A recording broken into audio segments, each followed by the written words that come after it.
Getting there, watching a progress bar that's making slow progress. Yeah.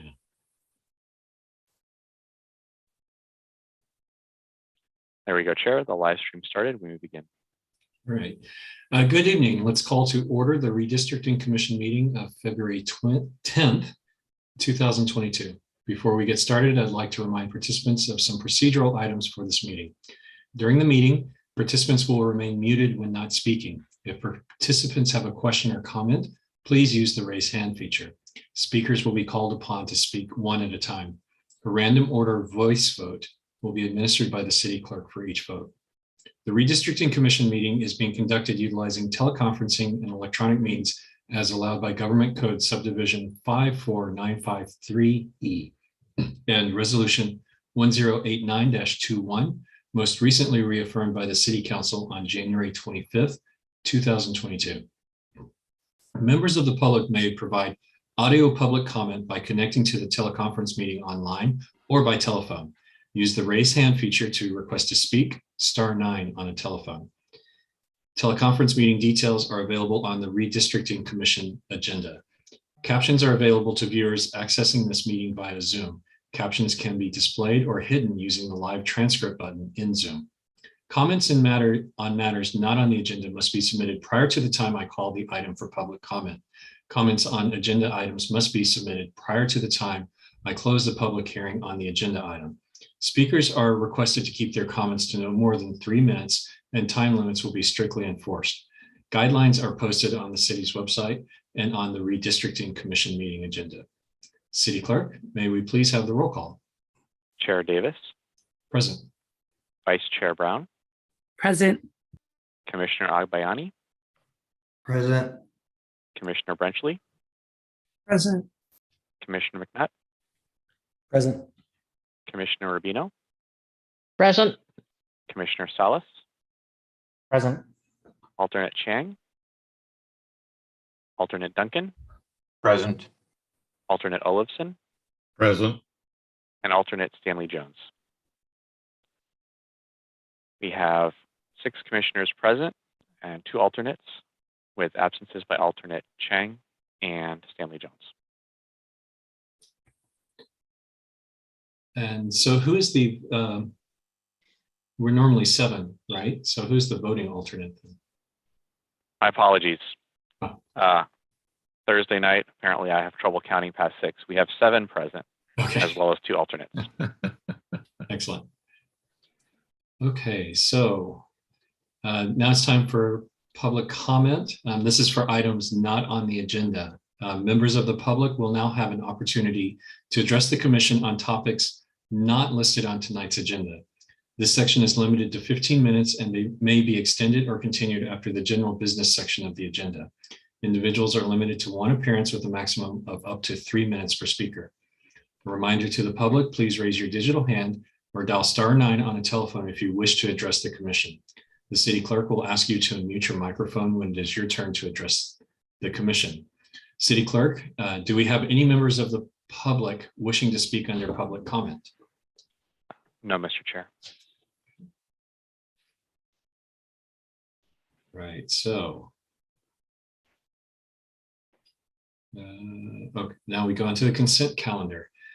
And since we remain in a virtual setting, I will ask the public to use the virtual raise hand feature or dial *9 on a telephone to indicate they wish to speak. The city clerk will ask you to unmute your microphone when it is your turn to address the commission. City clerk, do we have any members of the public wishing to speak on a consent calendar item? No, Mr. Chair. Okay, I will now ask for a motion from my colleagues.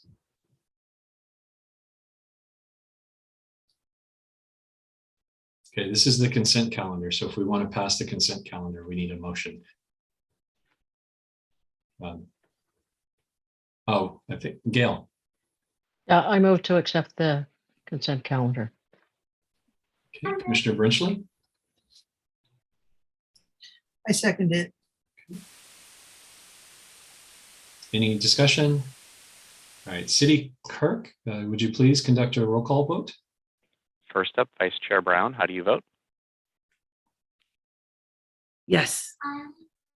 Chair Davis, Yes. Commissioner Brenchley, Yes. Commissioner Agbayani, Yes. Commissioner Rubino, Yes. Commissioner McNutt, Yes. and Commissioner Salas. Yes. The motion carries 7-0. Thank you, City Clerk.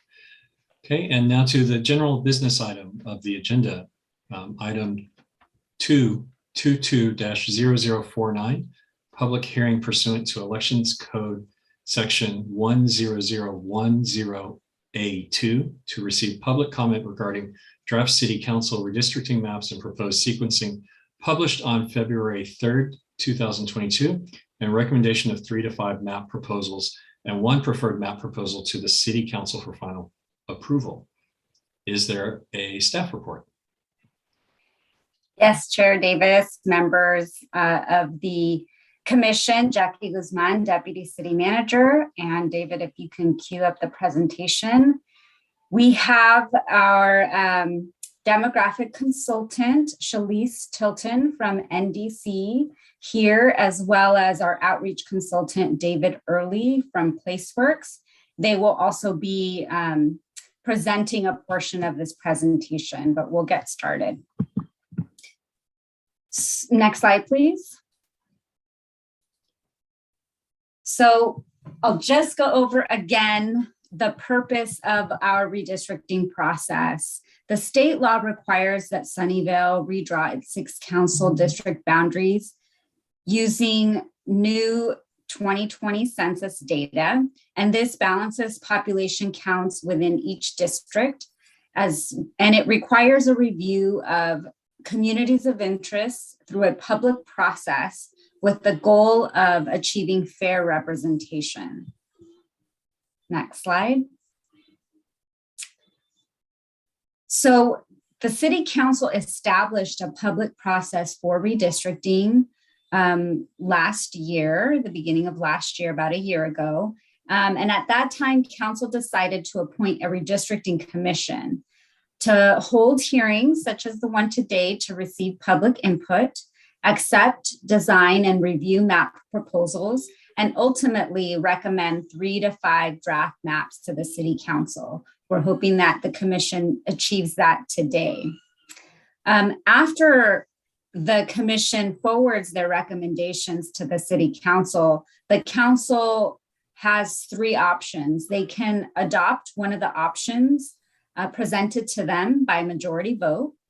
Council can also reject any of the options with a supermajority vote, or Council can decide to return any given map to the Commission with comments. And at that point, the Commission can take those comments into account and make revisions to the draft recommendations, or you can affirm your recommended maps and send them back to Council. And at that point, Council will have to select one of the recommended maps. Next slide, please. We'll just go over again the redistricting criteria. This should be drilled into you by now, but we'll review it once again. So the predominant factor under federal law is population equality. And this is total population equality based on the 2020 census, not just eligible voters. And some deviation is acceptable to serve governmental interests. But it must not have a deviation of more than 10%. So the deviation between the smallest or least populated district and largest populated district cannot be more than 10%. And then there's the Federal Voting Rights Act. So the Federal Voting Rights Act, it prohibits vote dilution of racial and language minorities. And language minorities are defined as persons of American Indian, Asian American, Alaska Natives, or Spanish heritage. And it is important to note that there is an obligation to create a minority district if a majority minority district is possible. In Sunnyvale's case, it is not, but that's something that should be kept in mind. And all of that, it is important to keep in mind, as well as race cannot be the predominant factor. So that is the no racial gerrymandering. That doesn't mean that race cannot be taken into account. It can and it should under the language minorities and racial and language minorities requirement, but it cannot be the predominant factor. Under state criteria, the first thing is geographic contiguity, and that just means that within a district, it must be connected by land. So you can't have part of a district in one area and then in a different part of the city and they're not connected geographically. And then after that, it really is communities of interest. So finding out what is important to the community, how they connect, what is their preferences for voting on a preferred, connecting to vote for a preferred candidate. And then easily identifiable boundaries and compactness. And the state law also says that we cannot favor or discriminate against any political party. Next slide, please. So the city established its own local redistricting goals. The council and the commission agreed to preserve the structure of current districts with minimal changes to meet population equality, as well as minimizing voter deferrals. And that really means trying to avoid having certain residents skip an election cycle. And then the Redistricting Commission in particular stated that you wanted to respect communities of interest, particularly trying to keep registered neighborhood associations intact within one district, and then respecting mobile home parks as a community of interest, and specifically keeping mobile home parks that are adjacent to each other within one district. Next slide, please. And now I'm going to pass it over to Shalise Tilton, Senior Consultant with National Demographics Corporation, to go over the draft map options. Okay, and go ahead and go to the next slide. So as you recall, on the 13th, the council identified four maps, 101 version 2, 102 version 2, 102 version 3, and 104 version 2. With each of those four maps, there are three alternatives or options. Option A is the no notch when we're talking about the Fair Oaks Mobile Home Park area. So as depicted in the bottom, it's just one smooth line that goes across, as opposed to the notch that goes across 101. And that as opposed to the notch you see in B and C that cross south of 101 and include the Fair Oaks Mobile Home Park. What's unique about the Fair Oaks Mobile Home Park is we cannot follow the geography that was used in 2010. So option B does the next best thing and takes the geography of the census blocks and gets most of Fair Oaks Mobile Home Park. But again, option B was restricted to what the census had provided us in 2020. At the direction of the commission, we have done a block split where, and in fact, in option B, not only did it not get all of the mobile home parks, but it did capture one condominium building. So we were able to do a block split and what has been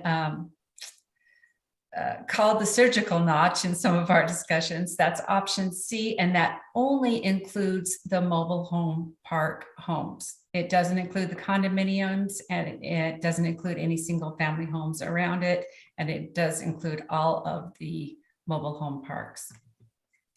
Next slide. The public was invited to comment on the maps and to present additional options to consider, and we did get 3 versions submitted.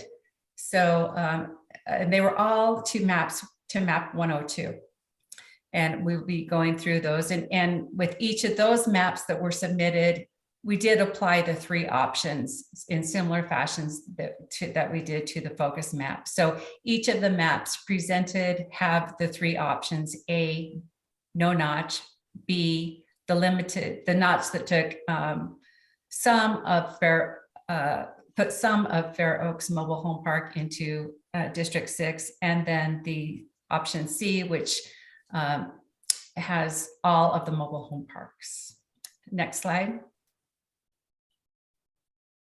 This is just a snapshot. Mostly this slide is going to be useful in your discussions when you want to see side by side what the maps look at. We know they're very small. Here are the original focus maps. The depiction is showing option A, but again, each of the maps is each of the options A, B, and C apply to all. Next slide. And then the new submissions that we received, map 102 version 4A and map 102 version 5A. The only change is in the Evelyn and Reed area, just a little bit different way to balance those populations. And then 102 6A, there's change in the Evelyn and Reed area, but also along Mary Avenue. Next slide. This slide gives you an idea of the population deviation. They're all very similar, and they're all within the legal parameters. So we don't see any concern with any of the deviations. There's not any that are too close to the 10%. Our lowest deviation is around 6%, and then our highest deviation is just as nearly 8.7. Our maximum Latino citizen voting age population actually doesn't change much, except with map 102 V6 version 6. That is the one that has the goes along Mary Avenue. Our maximum Asian American Pacific Islander is not affected by any of the, they all stay the same as the focus maps. And then on the right-hand side, you'll see that each of the maps has pairs 2 council members in its District 2. What the demographics that you're seeing on the screen here, I ran those for option C, but each of the options share similar demographics. And for those who want to view the full demographics, it is available on the website. If you go to the website under redistricting, and then under progress, you'll see a place to click on the focus map options and the new refined focus map submittals. And those each have a printable map as well as a full demographic sheet. And next slide. These are things that have been discussed before. The focus map 101 version 2 and A, B, or C with those different alternatives keeps districts 4, 5, and 6 intact, moves the NIMIX area from District 1 to District 3, moves Las Palmas and the single family homes and Cherry Orchard areas from D2 to D1. Next slide. Map 102 version 2. A, B, and C keeps 4 and 5 intact, moves NIMIX area from D1 to D3, again moves La Palmas and Cherry Orchard areas from D2 to D1, and moves a small area below Old San Francisco Road from D4 to D2. Next slide. Version, and I ended up, it gets so confusing, 102 V3, I ended up just in my mind calling them 23, just took the last letters 23 to draw the map. So I'm sorry it's a bit wordy, but 102 V3 keeps districts 4 and 5 intact, moves the Nimitz area from D1 to 3, moves La Palma and Cherry Orchard from D2 to D1, and moves the boot shape area from Breed and Evelyn Avenues from District 4 to District 2. Next slide. 104 version 2 keeps districts 4 and 5 intact, moves the NIMIX area from District 1 to District 3, moves La Palmas single family homes from Cherry Orchard to District from District 2 to District 1 and moves Peppermint Tree Terrace from District 4 to District 2. Next slide. And the new submissions on 102, and this one happens to be version 4, it just changes the shape of that boot-shaped area again in the Evelyn, along the Evelyn area and Peppermint, was it Peppermint Tree area. Next slide. This again revises the boot-shaped area just to reduce its size. And this is version 5. And next slide. Version 6, just another way to do it. It keeps a similar boot-shaped area with the encompassing the Peppermint Tree Terrace with the, but it also changes the border between 5 and 6 to go along Mary Avenue, which you saw in one of our earlier map submissions, and I think the commission direction was to move that back over. The next slide. As mentioned before, the sequencing stays the same as it exists now. So we're expecting districts 1, 3, and 5 to be up in 2022 and 2, 4, and 6 to be up in 2024. I do want to mention, although it's highly unlikely that the council could choose to reassign the numbers altogether, move them to completely different locations. There's reasons why cities would do that if there are a lot of pairings with different election years, but I don't see, I haven't heard discussion about that happening in this case. And next slide.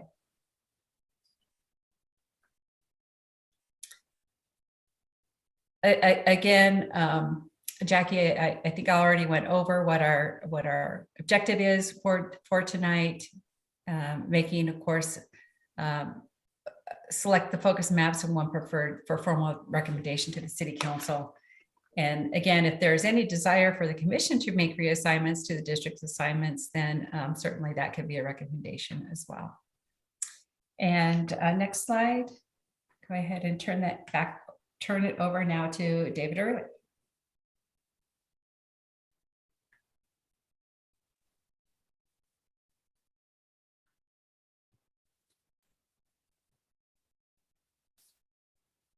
David, are you on? Yes, I'm here. Okay. Hello, good evening. Hi, I'm David Early with Placeworks, and I'm here this evening just to talk about the community input that we've received. I think you know that we conducted a workshop on January 20th, virtually, online that is, and we had about 20 attendees asking for input both about the Fair Oaks notch options that Shalise has shown you, as well as the 4 focus maps that existed at the time. Again, those were 101 version 2, 102 version 2, 102 version 3, and 104 version 2. We, of course, did not have the newly submitted versions 4, 5, and 6 for number 102 that Shalise just talked about. So we were limited to those 4 that you all had already suggested at your previous meeting. We did get a number of comments from that workshop, with the overall tenor being that people did, of course, want to keep communities of interest together, and they wanted to limit changes to the 2019 map, which I think you're all very familiar with as well. So that's just a little bit on that community workshop. I'll talk more about the more specific results in a moment. If we can go to the next slide. There has also been an Open City Hall survey available that was up and running from January 28th until February 8th. There were 142 respondents to that survey, which also asked for input on both the Fair Oaks notch options, as well as the 4 focus maps. General comments that came in through Open City Hall were again wanting to maintain the existing districts to the extent possible, to follow logical geographic boundaries, and to maintain communities of interest, including keeping neighborhoods and neighborhood associations together and keeping school attendance areas together as much as possible. So there was actually, I'll say here, and I'll say again, I'm sure a number of times, although the in-person virtual meeting was less well attended, there was quite a bit of congruence between the Open City Hall survey and the in-person online meeting. Both of those had very similar results in all regards. Next slide. So we did ask for input about the notch options. And you'll see in this slide, the red bars or orange bars show the results for the survey. The blue shows for the workshop. The N, as it's called, the total number of responses is much different in each of these. Again, it's 141 survey respondents and only 11 workshop respondents. But you can see that the overall pattern was quite similar. The surgical notch was most well liked by almost 50% of the respondents. About 25% had no preference. There were a smaller number of people interested in having no notch and very few people interested in the narrow notch. So looking purely at which was the most preferred, it was clearly the surgical notch among both the workshop respondents and the survey respondents. Next slide. Similarly, the community input regarding the 4 versions was also quite similar, with the map version that had the highest regard being this first one, map 101 version 2. In that regard, there were at least half of our workshop respondents who said they liked that map a lot, one more who slightly liked it, and 30%, 3 of them being neutral. So that was a majority that liked it and a few more neutral. Same with the 142 workshop, I'm sorry, that's a typo, not workshop respondents, but survey respondents in the pie chart. The 142 survey respondents, we had 76% saying that they could support this option. And in both cases, for both the workshop and the survey, these were the by far the highest of support for any of the 4 maps we looked at. If we go on to the next slide, some of the reasons that people stated that they liked map 101 version 2 were, of course, keeping districts 4, 5, and 6 intact. People felt it was the map that was best at keeping neighborhoods and communities of interest together, that it followed natural boundaries and had minimal changes. People liked moving Las Palmas and Cherry Orchard areas into District 1 because they attend the same middle school, and there was no voter deterral. There were, as I mentioned, about a quarter of the respondents who didn't like this map as much. They felt the population spread was too high, that apartment residents were being grouped together. There were no additional residents being added to District 4. Some of them didn't like that the school districts were mixed.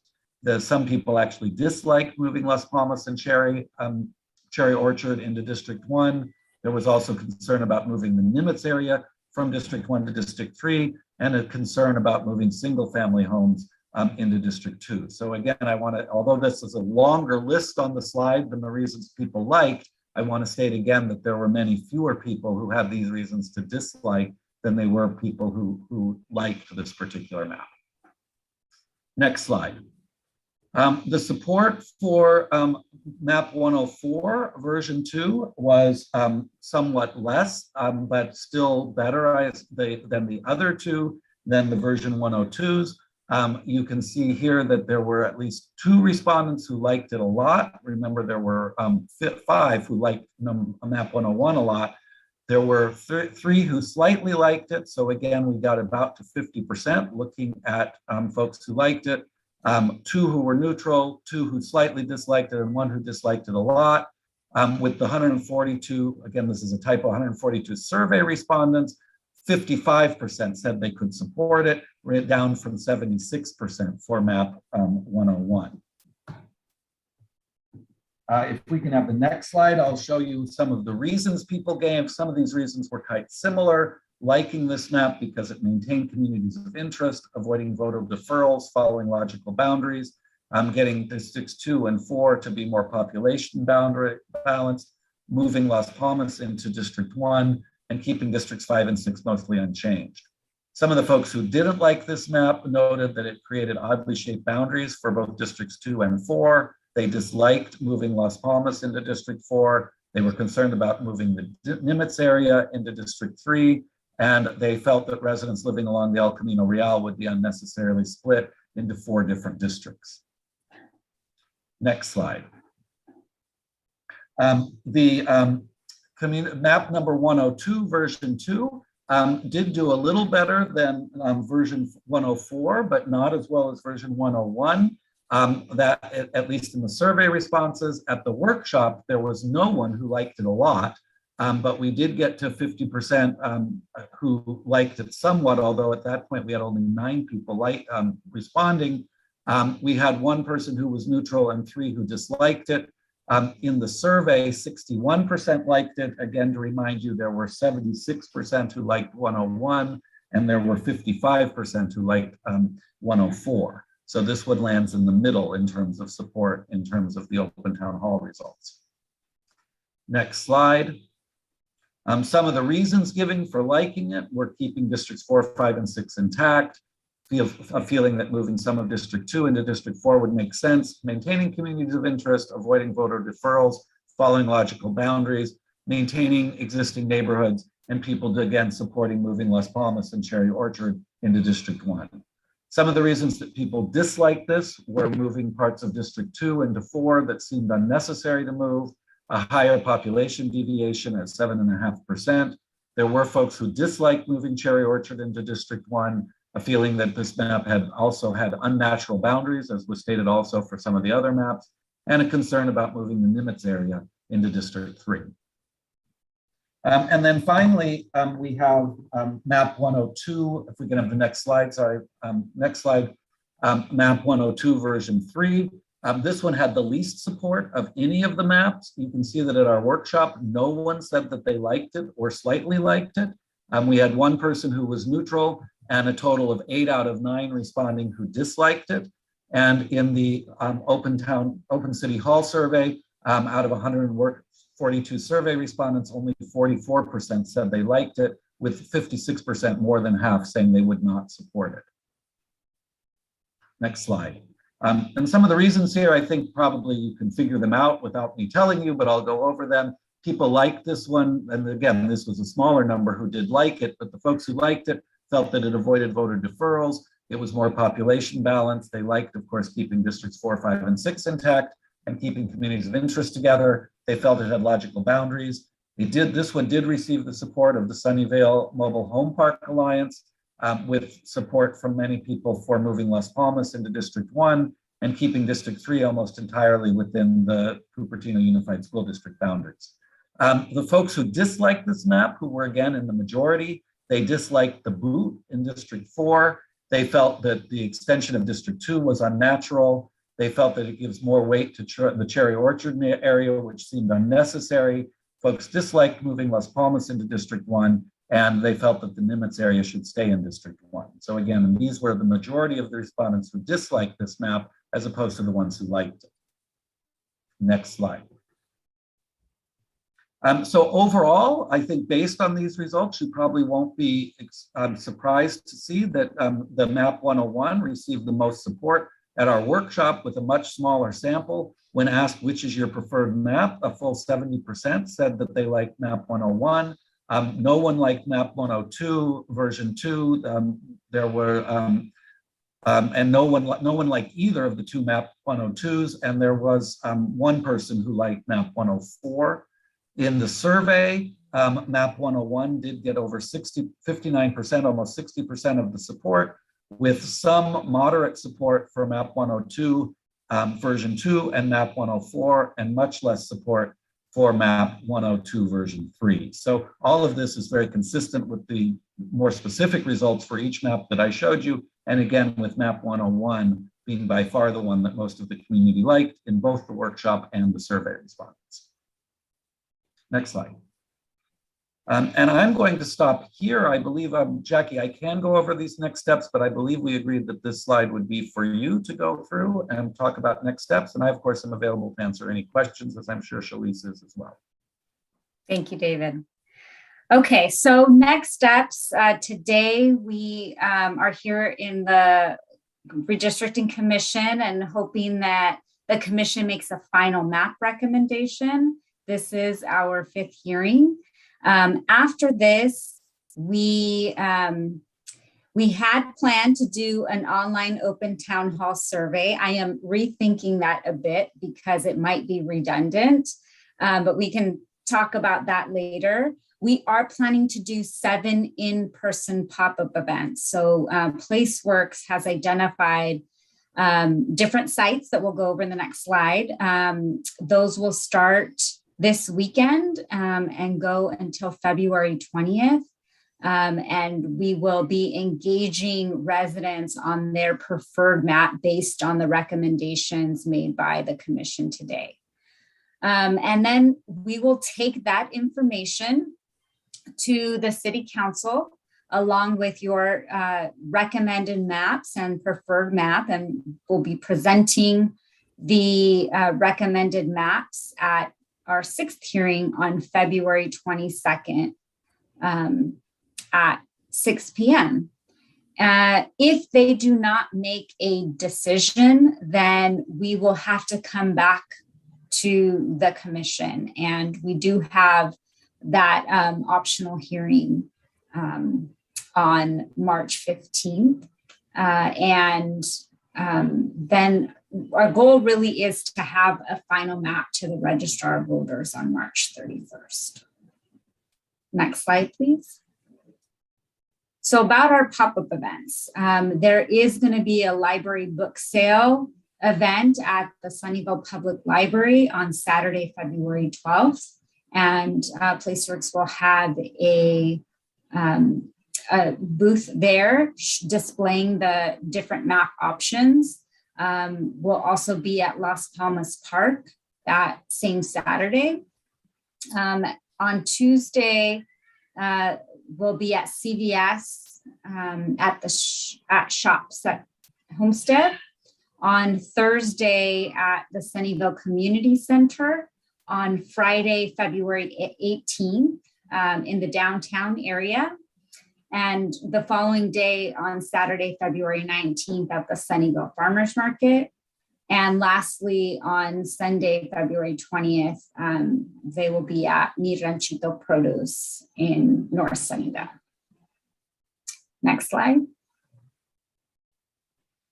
And lastly, we have all of this information on our website, sunnyvale.ca.gov /redistricting, and you can find all of the materials about redistricting and background on redistricting on our website. One last thing that I wanted to remind the commission, if we could go to the next slide, is this may be our last meeting if all goes well. This will be the last meeting of the commission. So I have to remind you that your acceptance on the commission, either as a commissioner or an alternate, means that you have restrictions after your service. 4 years after appointment, you may not be a candidate for city council, receive a non-competitively bid contract with the city, or accept an appointment to the office of city manager, city attorney, or department head. So I just wanted to remind the commission of that. And if you have any questions regarding that, you can certainly follow up with me or city clerk David Carnahan. And that concludes our presentation. We would be happy to take any questions about the draft maps, about the process, or next steps. Thank you.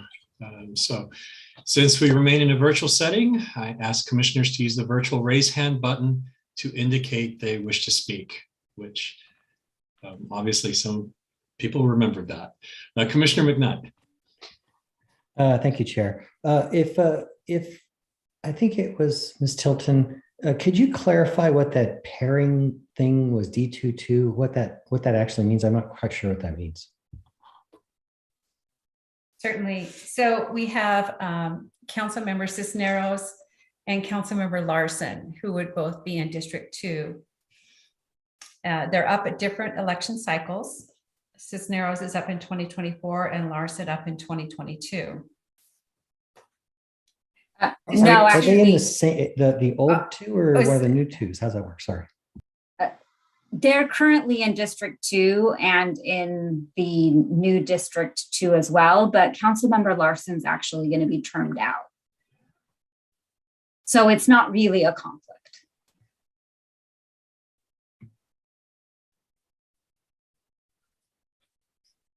Commissioner Olafson. This odd thing, yeah, that's right. Larson is termed out. So, and it's a 2024 cycle that goes along with Cisneros.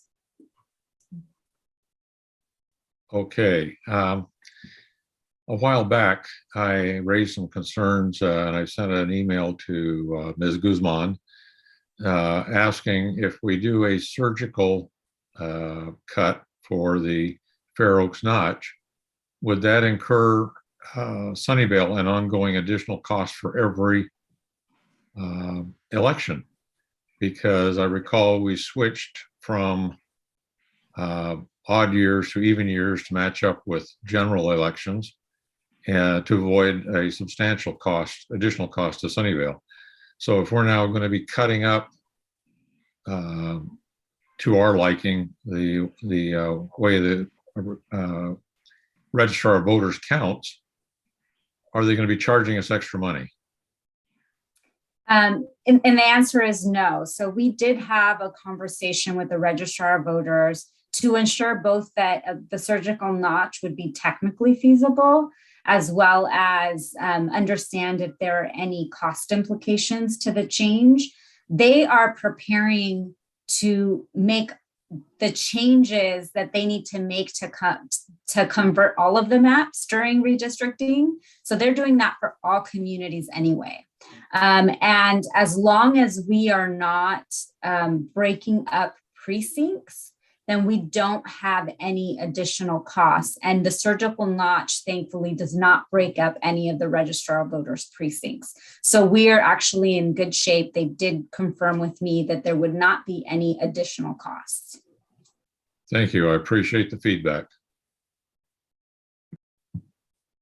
Commissioner Duncan. Yeah, a quick question, maybe a clarification. Back on slides 14 and 15, which just discussed kind of the pros of 102V3 and 104V2, it said people liked it because it didn't, no changes to districts 4 and 5. And I believe that should say districts 5 and 6. I believe I see changes to District 4, but nothing to 5 and 6. Yeah, and I will say that the feedback is that we got from certain members of the community are not necessarily accurate. So Okay. It was the feedback that was given, but it doesn't necessarily match what was actually in the map. And I saw that in a few instances where, it says, oh, no changes to District 4, but there were changes to District 4, or, certain instances like that. So the feedback, it is what it is, but it's not necessarily reflective of what the proposal actually is. All right, well, thank you. you. You should take that with a grain of salt. Thanks. Anyone else? Okay, I'll go ahead and ask a couple of questions. First is just process-wise. Once we complete our business tonight and it goes before the council, how does it go before the council? Do you present it? Do one of us present it? Just what are the mechanics of that? Yeah, I will present the staff report with the commission's recommendations, just like we always do with any other commission. Staff does a presentation. The commission does not need to advocate. It is really, I would say it's up to you as an individual if you want to advocate. But at this point, once you've made your recommendation, the work of the commission is complete. Thank you. And I was wondering if we had any demographic information about the respondents in the workshop and the online survey. We do, and that information was presented in the report. We don't have that in the presentation, but what I can say is we tried really hard to try to get feedback from both the Asian community and the Latino community, and we're not very successful.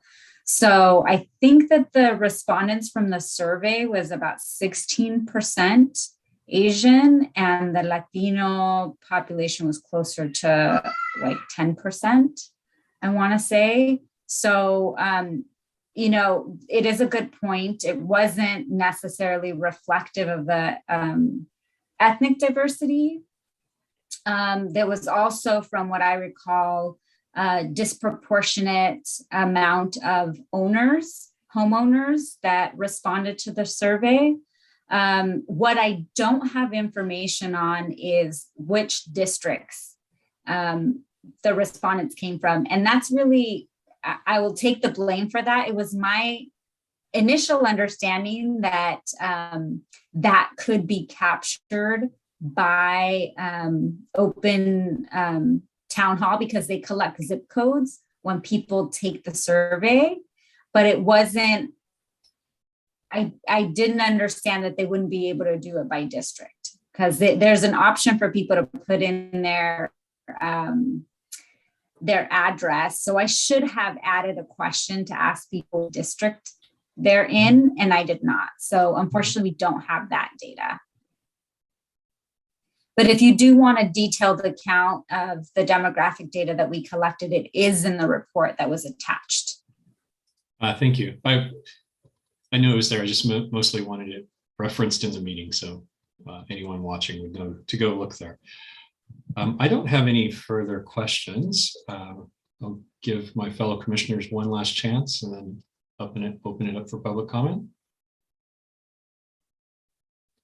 All right, so I will go ahead and open the public hearing on this specific item. Since we remain in a virtual setting, I ask the public to please use the virtual raise hand button or dial *9 on a telephone to indicate that you wish to speak. The city clerk will ask you to unmute your microphone when it is your turn to address the commission. City clerk, do we have any members of the public wishing to speak on this item? Yes, Mr. Chair. First up is Tim Kerr, followed by Richard Mellinger. Tim, you've been unmuted and you have 3 minutes to address the commission. Good evening. I'd like to speak to the benefits of map 102 version 2. It is also called the map with the surgical notch. It carves out only the Fair Oaks Mobile Home Park, which would stay in District 6. It meets all the criteria for creating a legal, legitimate redistricting map for the city of Sunnyvale. 5 of my reasons to vote for this map are: the districts are balanced in population, no voters are disenfranchised and unable to vote in the 2022 election, keeps communities of interest together, mobile home parks, Lakewood Village, and the Snail neighborhood, keeps neighborhood associations intact. It resolves the population imbalance that was originally pointed out by the 2020 census. There was a great deal of work among the Northern Sunnyvale organizations to address so many different concerns. They have also volunteered to help with further tasks as deemed necessary. I ask you to adopt map 102 version 2 with the surgical notch as the new redistricting map. Thank you.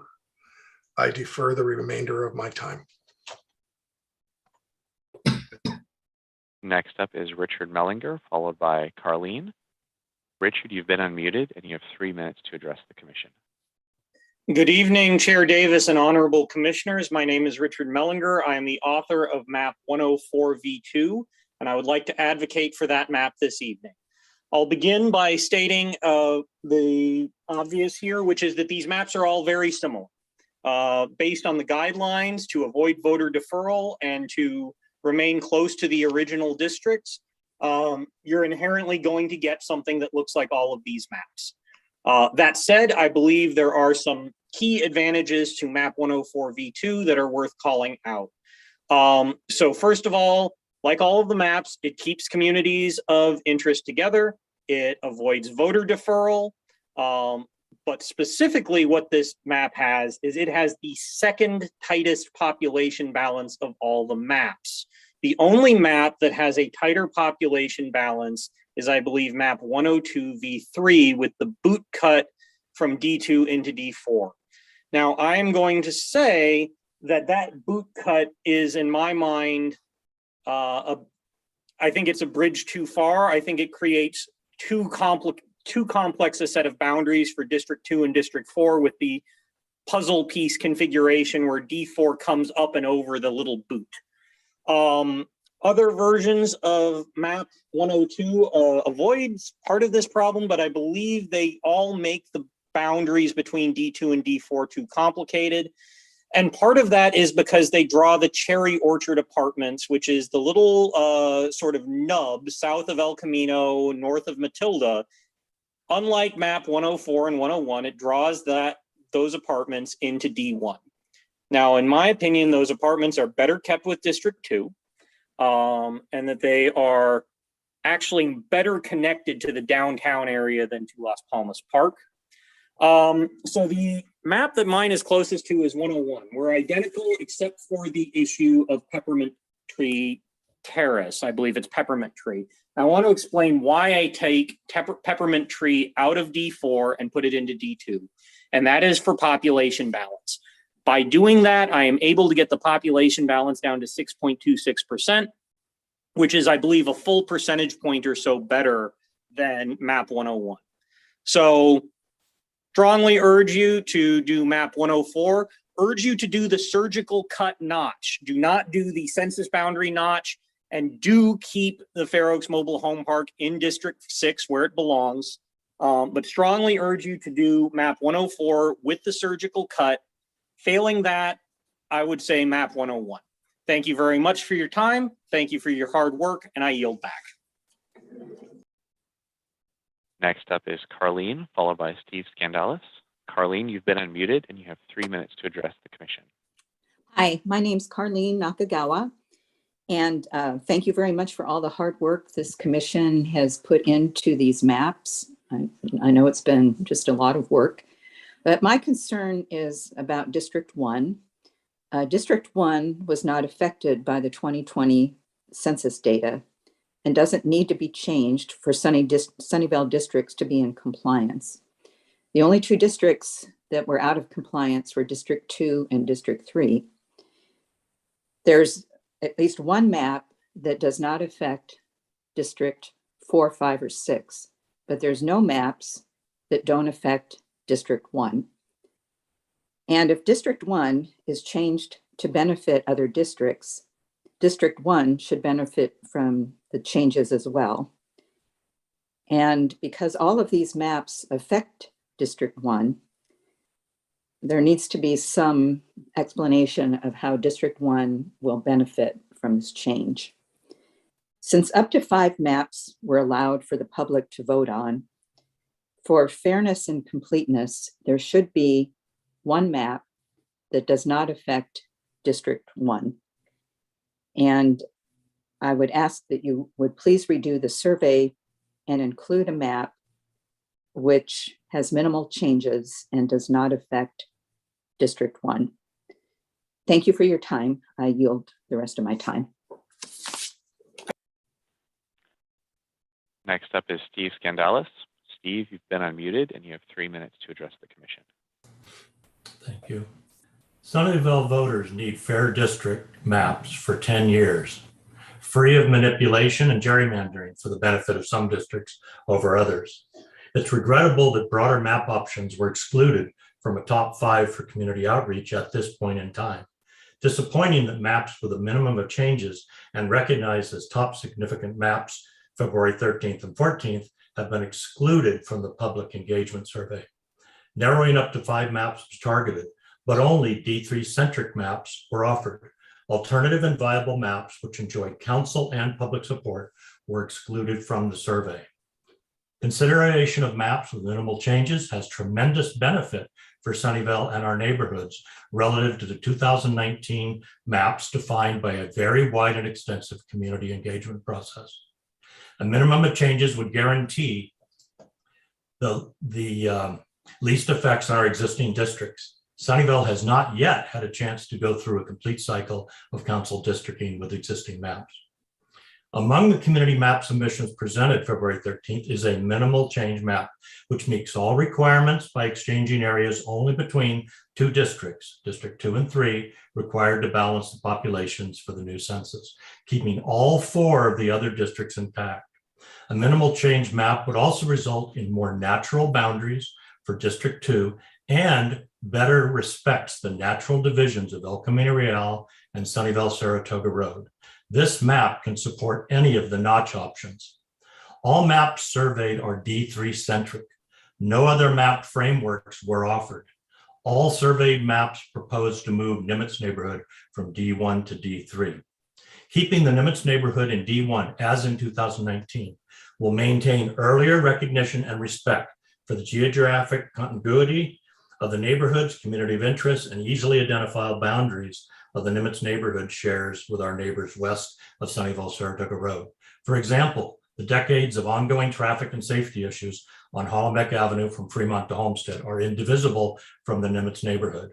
Sarah Park, as well as the recent past tensions with Cupertino School District, which threatened joint school and park uses at Nimitz School and Cupertino Middle, are indivisible from the community of interest of Nimitz neighborhood. A council representative focused east of Sunnyvale Saratoga Road and towards El Camino will not meet these needs.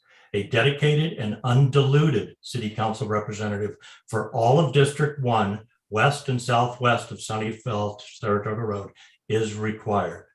Thank you very much for your attention.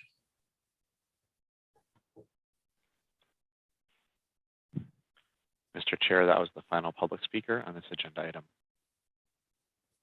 Thank you, City Clerk. I will go ahead and close the public hearing now. And so I now ask for discussion or a motion from my colleagues. Of course, utilizing the raise hand functionality. Commissioner Bridgley. Can we see the actual maps again? I thought there's a slide that's got some of the actual maps again after hearing that. I'd like a refresher, please.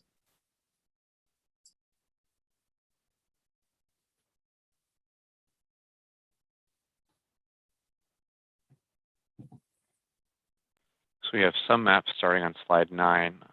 Shalice or Jackie, let me know if there's a better slide to start with.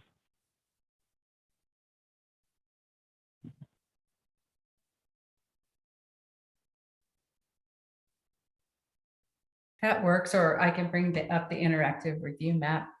Why don't you do that? That might be more helpful. Okay, give me a second here.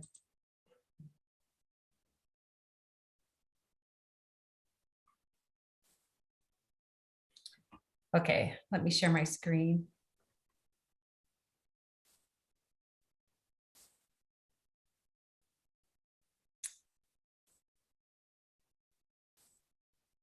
Okay, are you able to see the map?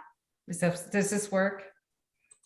And I can jump to whatever whatever map you're interested in.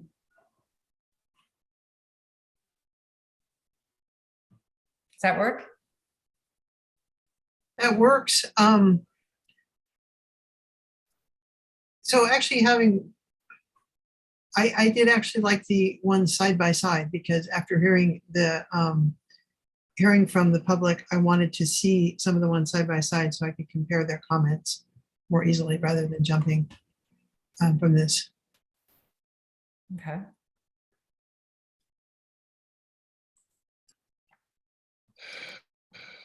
Sorry, I don't mean to make you jump around. So this slide is the focus maps. Let me know at some point if we want to go to the new submissions map.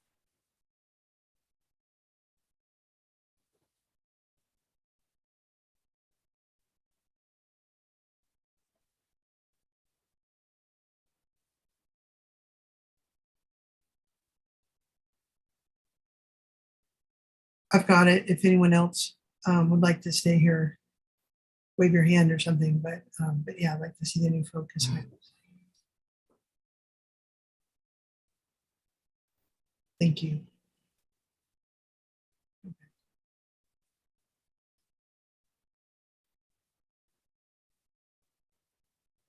Okay, are I got it. Ready for others to speak? Commissioner Brinkley? Okay. Commissioner Olofsson? Thank you, Chair. As you guessed from my earlier comments to Ms. Guzman, I was concerned about the effects of a surgical cut. However, after reading the background information from the chair of the Snail neighborhood, Valerie Soares, I am convinced that that surgical cut is the proper way to handle that one small section of Sunnyvale. And I just wanted to go on record saying the community input for me was dramatic in changing my mind. Thank you. Thank you, Commissioner Olofsson. Commissioner Stanley Jones. I just wanted to speak to one of the members of the public asked why the changes were to District 1 and 1 and 3 and 2 and 4, but mostly that why District 1 changed. And I can only speak to my map, the 102, as for the reason. So I just wanted to say what the reason was at that time. And that was that in that way, there would be no voter deferral, because if you move people from District 3 to District 1, they have the same level of voting expectancy, and the same goes for 2 to 4. That's really the only reason. So I just wanted to let that person know. Commissioner Brinkley?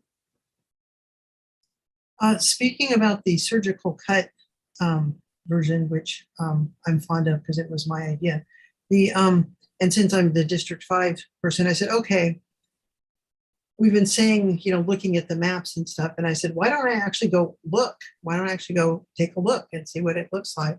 And the mobile home park actually really is quite physically distinct, not just in terms of its position, but as you turn onto the street, it's tucked up in this corner, and visually from the outside, it's not open. It's got bushes and stuff, surrounding it like a park. It seems it's a very distinct visually, as well as being the only mobile home park. And also the feedback, I was not surprised at all from listening to the people in District 5 to see the feedback and how strongly the Snail organization and the mobile home park people supported the surgical cut too.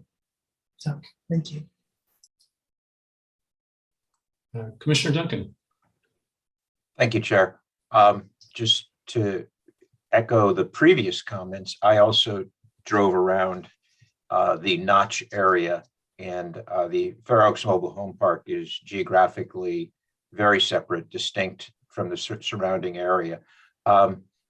This may be moving ahead too much, so you can tell me so, but it seems like there's a couple of explanations that with whatever recommendations the commission comes up with ought to be explanatory to the city council.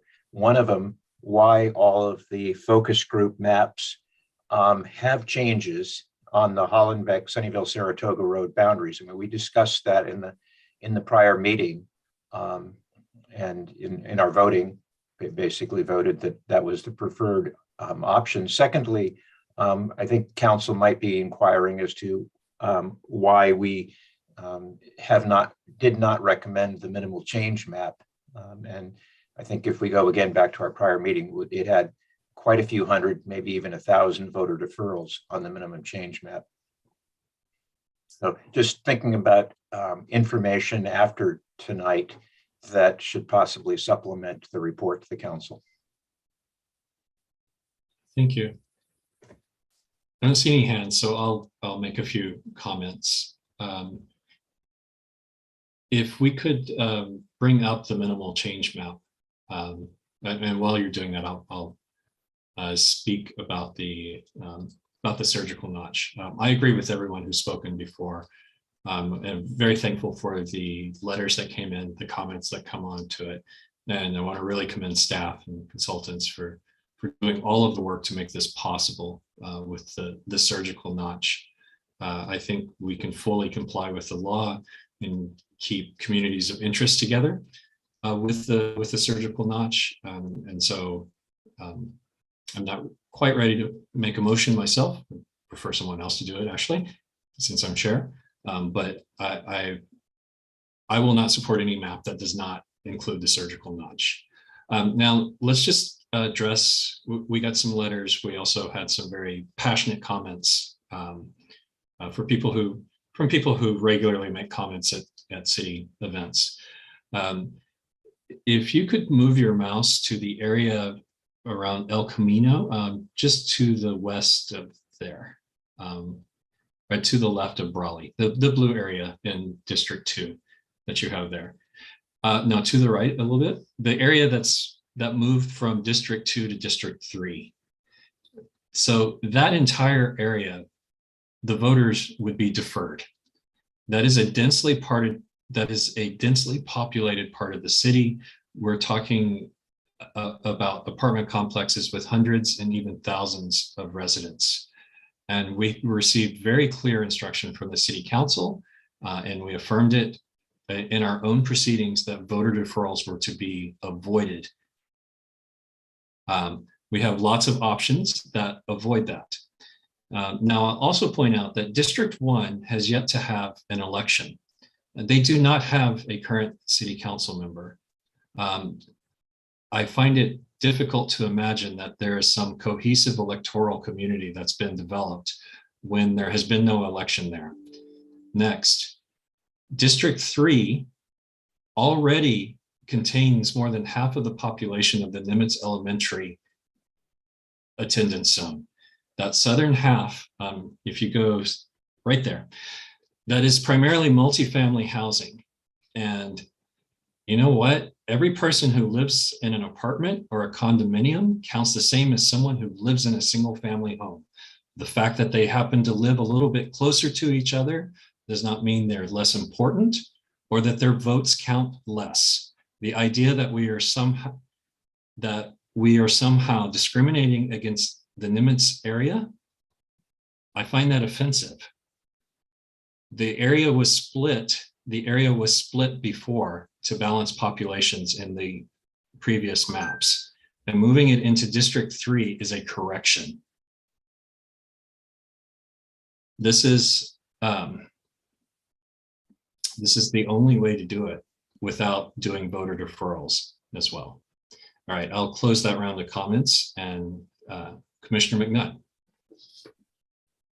Thank you, Chair. Appreciate that. Yeah, I too support the surgical notch. It seems that, you know, the things lined up for us this time around.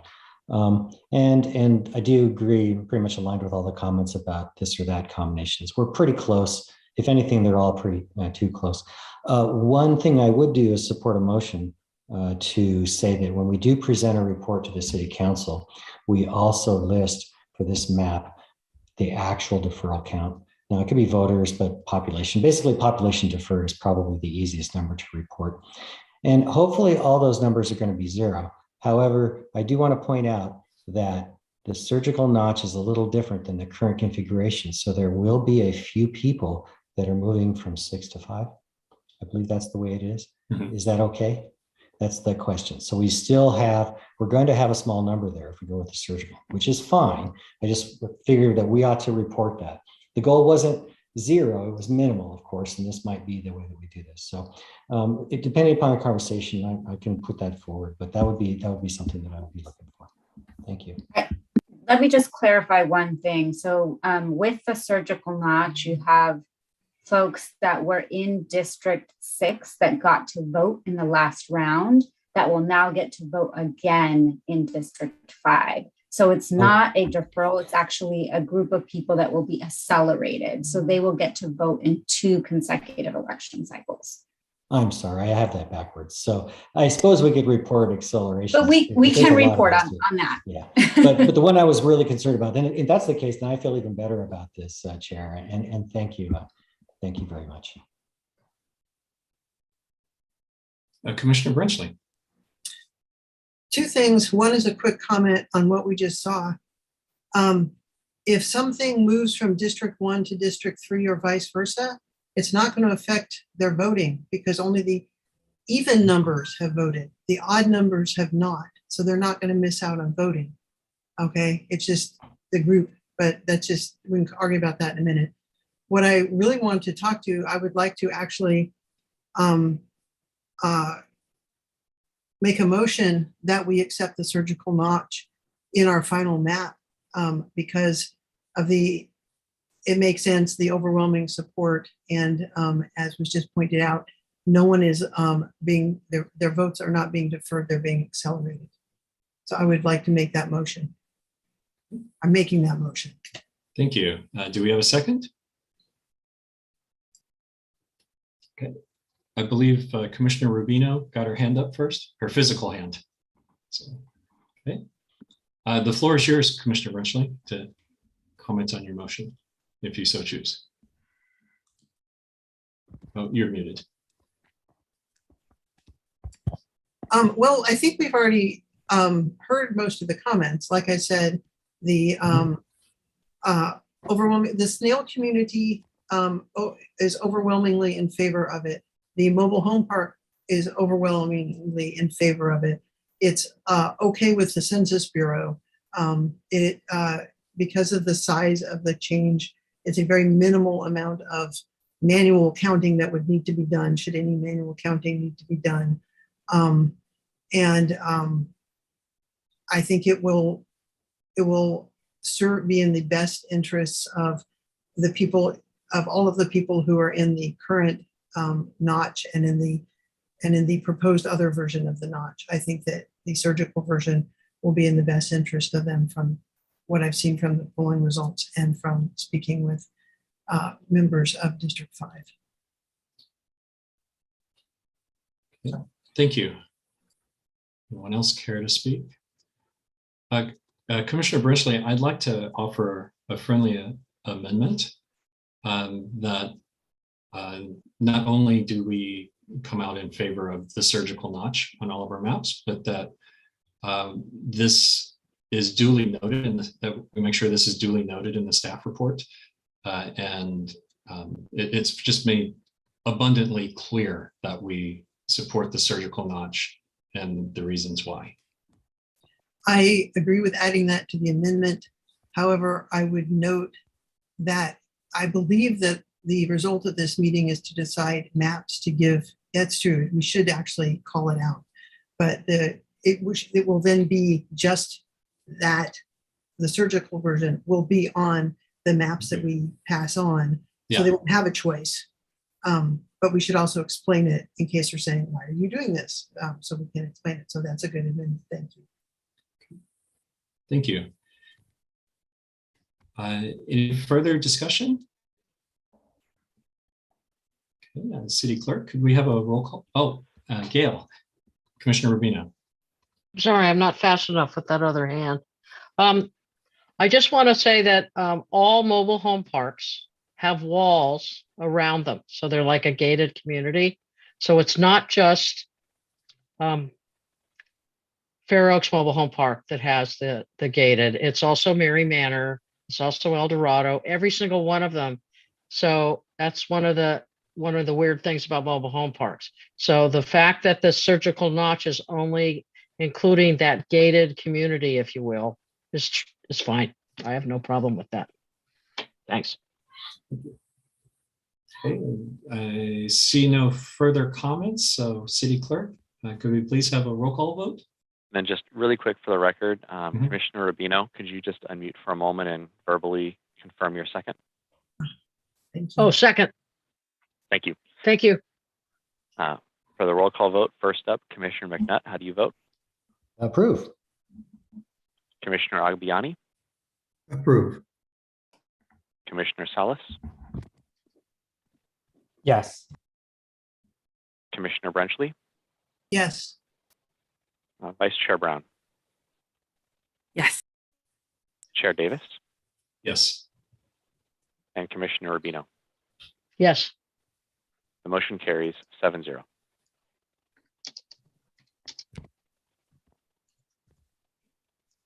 Okay, so it seems like maybe we got the easy part done. Not the notch. Thank you, staff, for making that the easy part. So now we need to get into the actual maps themselves. And I'll just, Commissioner Brinsley, yes. So I live way up in District 5, okay? And, you know, I don't go down into the heady areas of District 1 and 3. I don't understand. I mean, I know where Cherry Orchard is, and I know where, you know, I've lived here for years, and I know where things are. And I have friends there, but I do not necessarily automatically understand some of the issues involved. So what I would ask is if you explain to me like I don't know what is going on when you discuss the issues involved in District 1 and District 3, please. Because I may not. So.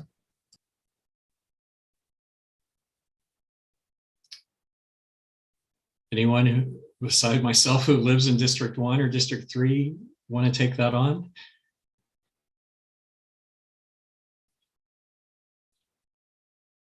Okay. Would it help if we looked at a map? I'll stick my head out there. So I coached for a number of years and was on the board of Sunnyvale Metro Little League, which encompasses most of District 3 and most of District 4. And so I feel like I have a pretty good feel for, I guess, the culture of the two areas. I also coached soccer for a number of years, which drew from a larger area and so on. To me, the biggest difference in the south of the city are the school district boundaries. When District 4 predominantly goes to Santa Clara Unified, District 3 and District 3 and the southern half of District 1 are almost all within Cupertino Union School District, right? So this gets reflected in things like house prices, but also there's just a very different cultural focus. America self-selects largely by school district, right? So, so for example, I also volunteered at the Math Olympiad at Stockholmeyer Elementary, and we had over 100 children showing up Friday mornings at 7 a.m. to do the Math Olympics, right? So I can attest to the perhaps unhealthy obsession with education that's present in my district, and I will confess that I participate in that. So, but coaching players, youth from Santa Clara Unified, their families had some might say, more balanced approach to life, even healthier, and so on. And I had a lot of joy working with them and so on, but you just see the cultural difference, right? And then my children go to Cupertino Middle School. They bike, my son did go, my daughter's going there now. They biked all the way there. My kids are fairly social and so on. I can, so you start to see that, like, there are different kind of subcultures here and there and so on. But my experience, which is a small skewed sample, is that Wolf south of El Camino and west are pretty similar culturally, at least from a child rearing perspective. Now, that's an increasingly smaller portion of the population, those who are raising children in the southern part as well. I don't quite understand the Sunnyvale, Saratoga. Yes, it's a very large street, but people cross it all the time. I have to go across it all the time to drop my kids off at school, going to practices, things like that. So I feel like there's a fairly cohesive, I don't feel like that difference is that great. So that's just my own lived experience. I think, like, Commissioner Olofsson has perhaps been in the neighborhood even longer than me, or Commissioner Duncan as well. If you guys want to have anything to add. Commissioner Olafson. Yeah, I can echo your comments, having been a soccer coach way back in the dark ages. We are fairly culturally the same. I also teach disaster planning, or have been a teacher of disaster planning for DPS for about a dozen years. And the people in south of El Camino tend to be of the same mindset, whether it's good or bad. And we see like District 4 a little bit different, because those were county neighborhoods for a long time, and only were fairly recently in the Sunnyvale's history adapted or incorporated, annexed into the city. And as you go to different districts as they're laid out now, I also sense a different culture, and primarily because of the different people we've taught disaster planning. So I can only echo that I do see more of a community interest in districts 1 and 3 than say 3, 5, or 6. So I can echo what you've already said. Thank you. Thank you.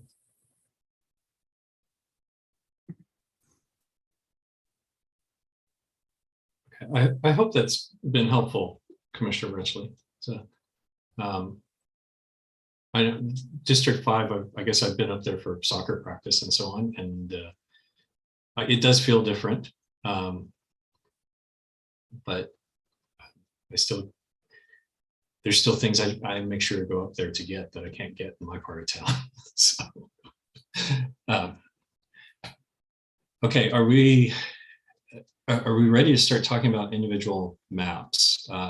From the community feedback we got, there was obviously a clear favorite. Do we want to tackle that one first? I think that was 101, version 2B.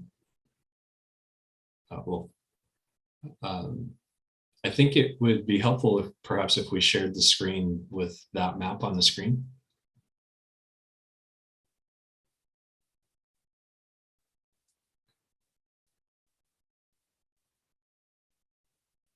Okay, so anyone have any comments here?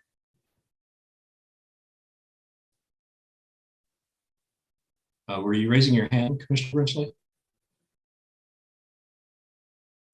Yes, I was. Okay. This is 101 version 2C, and I thought it was B we're supposed to be looking at. Am I wrong? Oh. I don't know what the difference is. And can we see an overlay of the current boundaries as well, please?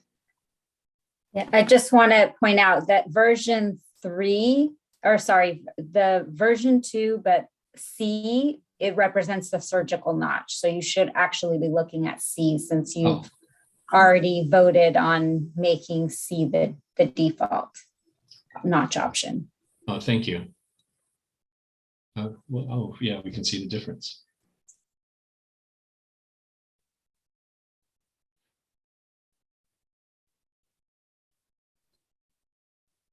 So what jumps out to me on this map is the only change that I'm seeing is moving the entirety of the Nimitz attendance zone into District 3, and moving the single family home area, or the Las Palmas Park area, into District 1. Basically 2 changes.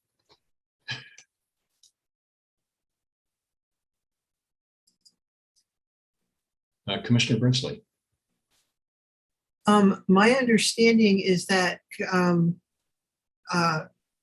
2 had the most population and had to lose population, which is why, and it had to go somewhere.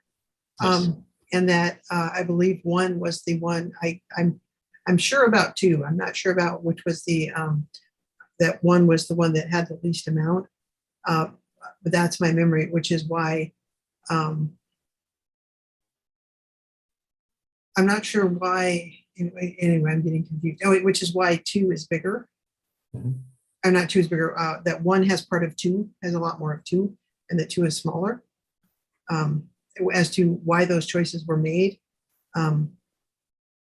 again, I'd be quite happy to hear comments from people about that. And I can clarify that District 1 was underpopulated by 3.85%. District 2 was overpopulated by 6.66. And District 3 was underpopulated by 7.08. But this is a compliant map now. That was the existing.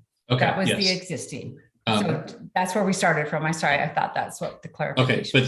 but this map, it does comply with the population balancing. Oh, yes. 102 BC. Okay. All of them do. They all do. Mhm. Okay, so I don't see any hands up. So what I will say about this is that if you recall, we looked at a map that was moving the Las Palmas Park area into District 3 instead of the Nimitz area. So that would be like one fewer change. The thing is that's breaking up a lot of communities of interest. You're moving a pretty large neighborhood into a district where they have no connections. They don't go to school with them. That was primarily, and then there are really no street connections either. In my mind, it's just cleaner to unify the Nimitz attendance area, move that into District 3, and then take the Las Palmas area, which is connected by street, school districts, and so on, and move that into District 1. It just seems very simple and elegant to me. Commissioner Brinchley?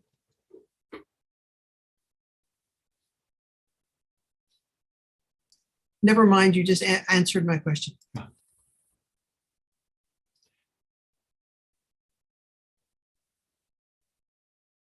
Commissioner McNutt. Thank you, Chair. Okay, yeah, so this was the one that the public gave positive feedback to. It kind of addresses what you talked about. It's close to minimal. There's no deferrals. So I do make a motion that we put this one in the final list ahead to the City Council as is. I'm sorry, could you repeat that? I didn't A motion to accept map 101V2C and send that on to the City Council. Commissioner or Vice Chair Brown. I second that motion. Okay. So the floor goes back to you, Commissioner McNutt. Oh, thank you, Chair. Yeah, nothing to add what I just said a minute ago. So it looks all good, and I appreciate your support, Commissioner Brown. So I'd ask for some clarification, and I'll call on you in just a moment, Commissioner Agbayani. So is your motion to consider this as the primary one that we send, the suggested one that we send, and then we may send 2 alternates, 2 to 4 alternates? That's a great question. Actually, I was thinking that what we would do is let's get them all in the pool and let's make one more round at the end to pick the preferred one. Okay, I don't think there's any modification to the motion needed. I'm just asking for clarification. Commissioner Brinchley?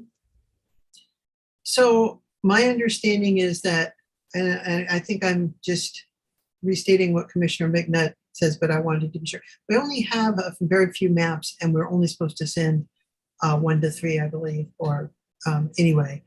But we're just saying this is one that we would like to consider. And if it may end up being the only one, or it may be 1 of 3. Is that essentially what you're saying? Is this part of this motion? Well, this motion is to start moving them into that final group. And I believe the number was recommended to be 3 to 5. So this would be the first of that set. So that's why I just sort of one at a time. We can go through these. Commissioner Agbayani.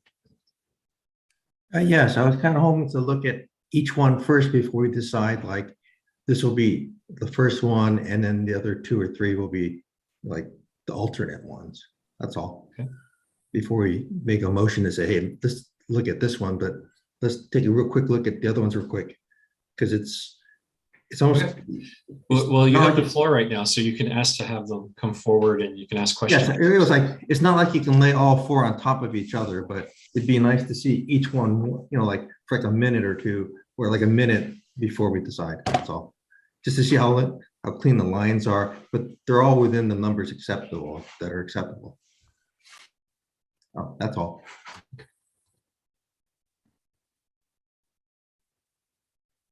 Vice Chair Brown? I have a question. How many maps are there with the motion of the surgical knots to look at? Good question. There are 4 base maps, but you have different versions. Okay. 4 bits. And with the different version, if we're sticking to the notch, would that be only the 4 or there's? I believe there's 7. I need to. Okay, thank you. Yeah, I think there's 7. There's 4 that were the original focus maps and the 3 new submissions. Okay. And if you all put them with just the surgical notch, that makes 7 options. Okay, thank you. But I do also want to clarify, the commission can still make changes to these maps before you send them to council. So even if you just have those 7, but you could also make tweaks to any of those 7 if you so desire.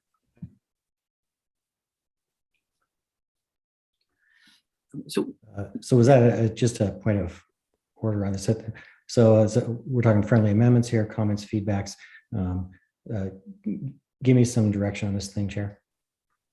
We're still on the motion, actually, so we're still discussing your motion. Friendly amendments can be offered. Vice Chair Brown, did you raise your hand again, or? Okay. Commissioner Rubino?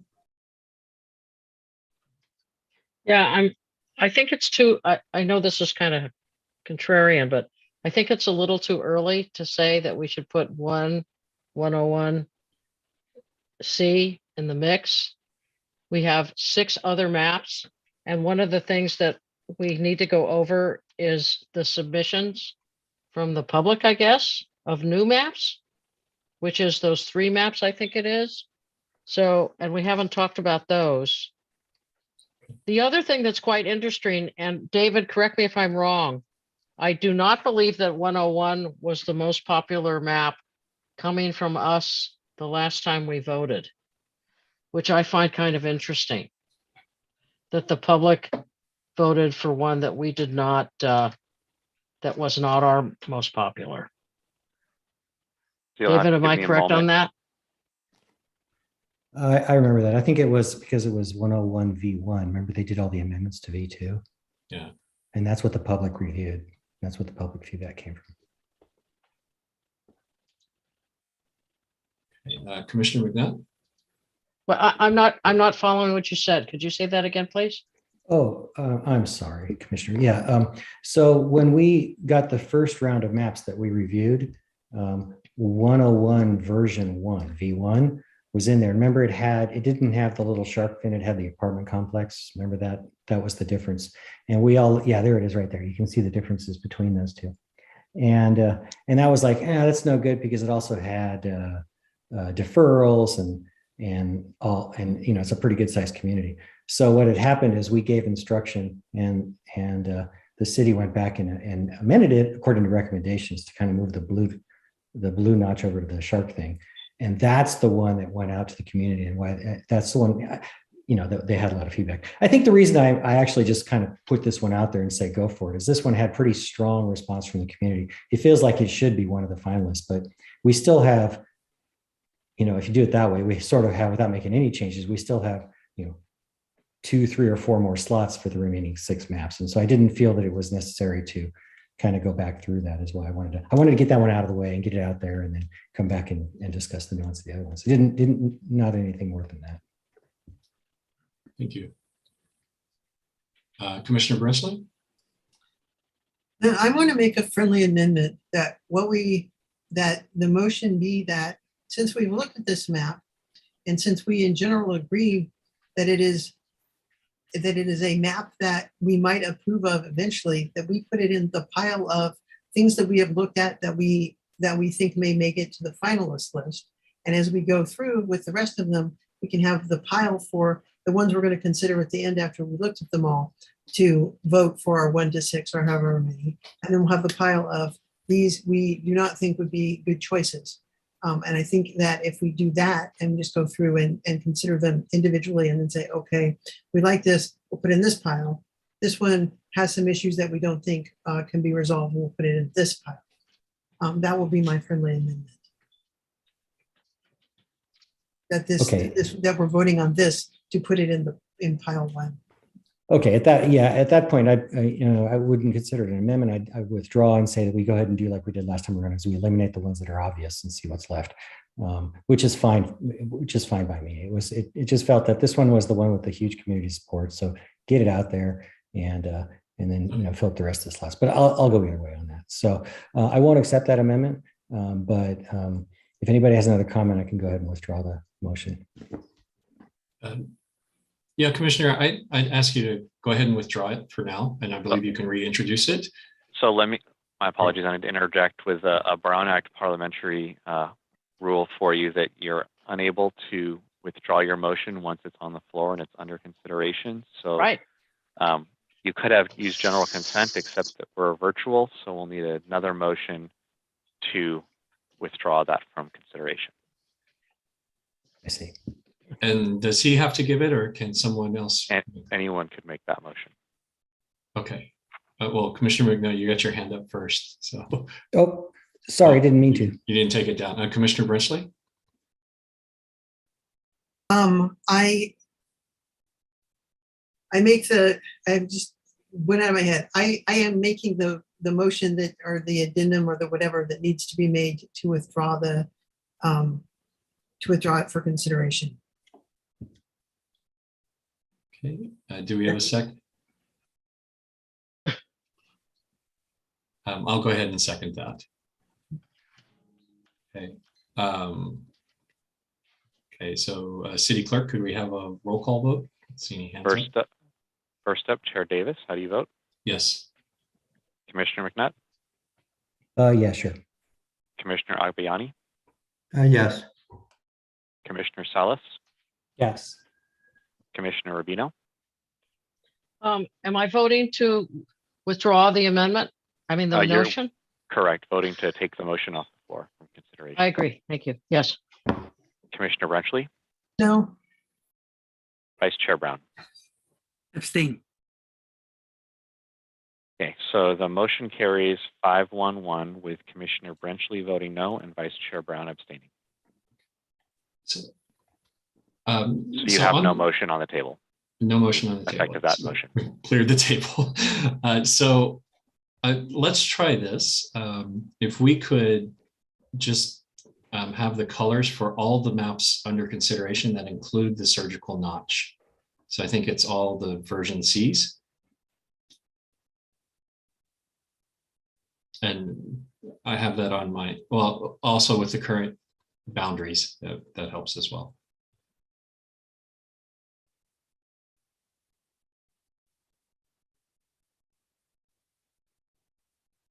I hope nobody is colorblind.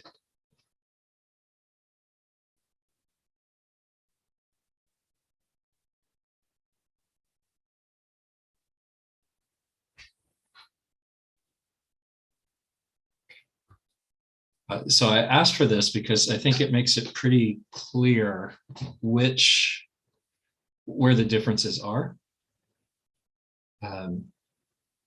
And there are really just two areas, there are kind of 3 areas of geographic consideration where there are differences.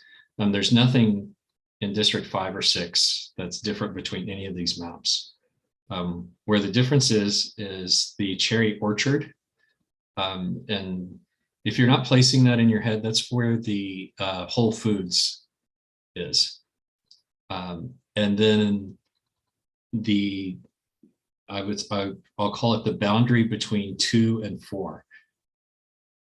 those are the only areas that have any difference between any of these maps. So I think really what There is one map that does the Merry Way. the Merry Way. Okay. Yeah. Or Mary Avenue, sorry. Which one is that? Is that? I believe it's 104 V2. We can quickly see, but we'd have to undo the others. Let me see. I gotta look.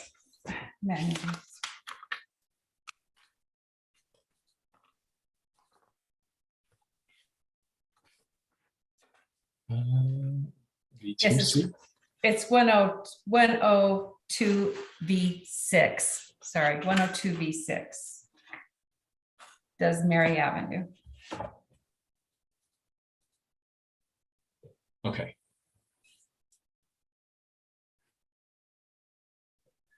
Commissioner Brinsley. So at the moment, we're only looking at the ones that we had looked at previously. We have not included the new maps that we got from the populace, correct? I think we have. Yeah. Okay. Yes. Also, what is, so in District 3, right, where it kind of bumps up against District 4 in that little jack, what are that little dotted section right in the middle of District 3? Yes, that. What is that? I can answer that. That's Butcher's Corner. Mm-hmm. It's Butcher's Corner. It was, it's still showing up on the maps. It's been annexed into the city. It was unincorporated Santa Clara County until I think about 2013 or 2014. But for some reason, the development hasn't completed there right now. Yeah, if you want to know the history of that, man, you'll really get into the weeds about South Sunnyvale then. It was very contentious. I'll Google it. Yeah. Vice Chair Brown. Can we look at just map 102 version 6C? the one with the Mary.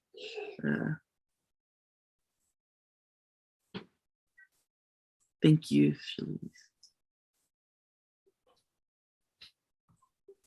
Okay, now I see. Okay, thank you.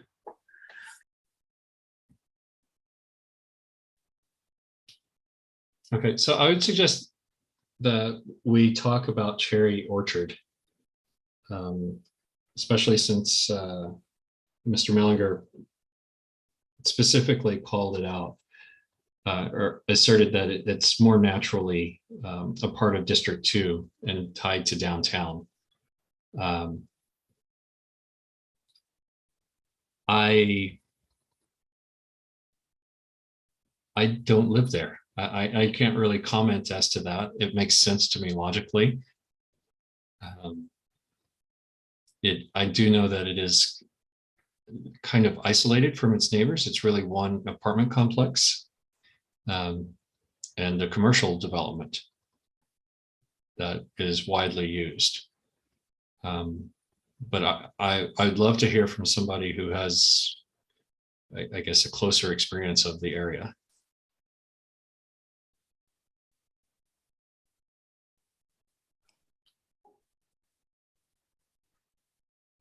Now, Commissioner Rubino. I think the Cherry Orchard is the one across the street from the new REI. Is that correct, Jackie? It is. That's the old Olson's, right? Mm-hmm. Yes. So the Okay. distinction is that there's the Cherry Orchard apartments, and then there's the Cherry Orchard neighborhood that has some single family homes. So this little, I think you all referred it as the shark tooth area is just the apartment. So it doesn't include any single family homes in that area. Okay. Commissioner Agbayani? Yes, can you put an arrow over that area again on the map? Thank you. And Shalif, can you zoom in so they can see it more clearly?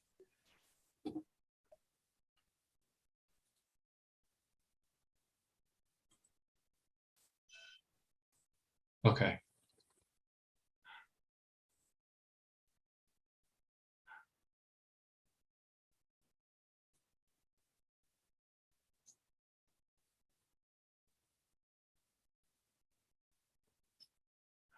Commissioner Stanley Jones. I can speak to its geographical separation just because that's something I know the area as well. I mean, I don't live there, but I know the area as well. We still live close by there. Because it's across the street, a major street from on the what you're seeing as the left from the tennis courts, the tennis park there. I'm not sure whatever that is. Yeah, the tennis club. And it's across the street on the opposite side, on the south, what we see as the south part of it, a major street with no crosswalk except for at the tennis area. So it is, in fact, geographically isolated. If you were talking about where kids play, how people walk around there, and on one side and the other side, it's geographically in the other two sides, it's geographically isolated because you have a commercial, the REI, new REI and all of that stuff, which doesn't in fact face them. And then that's the old Orchard Supply, right there. And so it in fact is quite geographically separated. Whether I don't know where the kids go to school, so I can't tell you. But just from that point of view, it is quite on its own. Yeah, I'm looking at it on Google Maps on my other screen, and yeah, it looks like an island. So it is technically, we would call it an island. If you were talking about it, yeah, because there are kind of barriers all around it, and so yeah.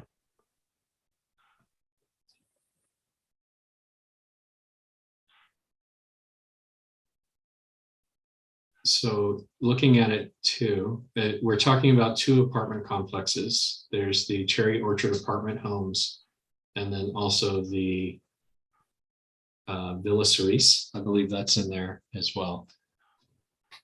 And there's the orchard, the old Orchard Supply Hardware in between those. Yeah,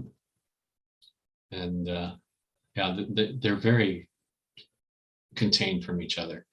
So I guess I don't have anything, but we don't have any data to say like where those people consider where their affinity lies. I don't believe there's a school district boundary near there.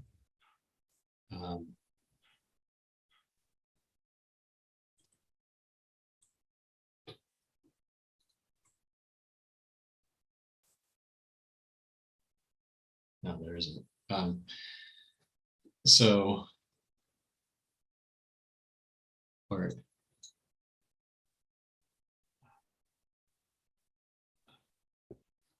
Okay, so okay. So in either, whether it's in District 1 or District 2, it's the same school district, if I'm reading that correctly. Yes.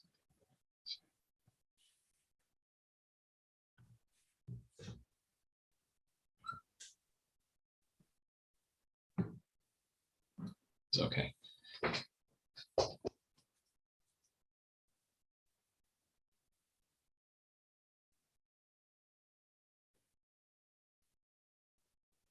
Commissioner Stanley Jones.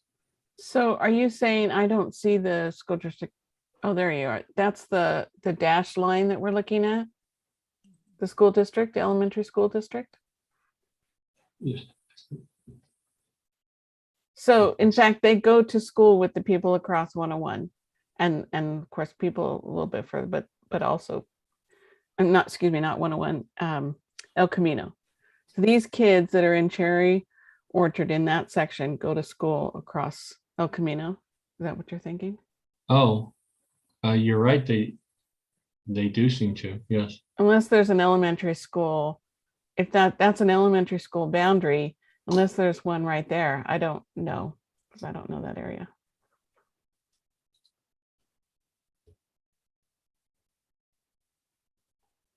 I'm looking.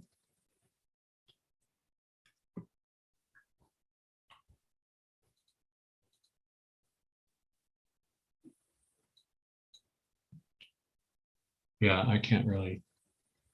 I think Ellis is across 101, fairly close to there. Oh no, Yeah. it's a little bit further away. Yeah. So I don't know if that's where they go.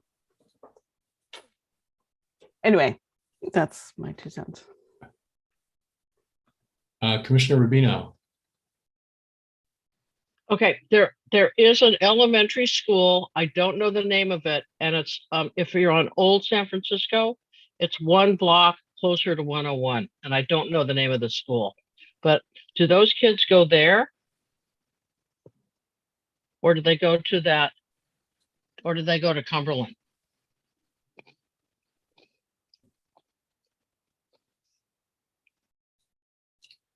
I do not know.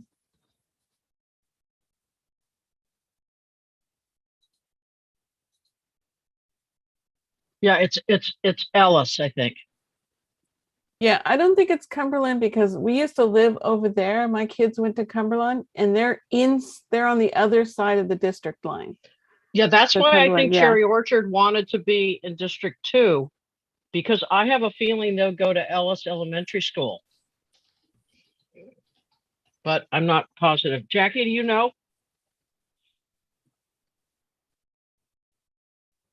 I don't know. I can certainly find out, but I do understand from the Las Palmas neighborhood group, at least the folks that we met with, they expressed a desire to be in District 1. There's also a church on Old San Francisco. I don't know the name of the, oh, there it is. It's St. Martin. Is that right? St. Martin's?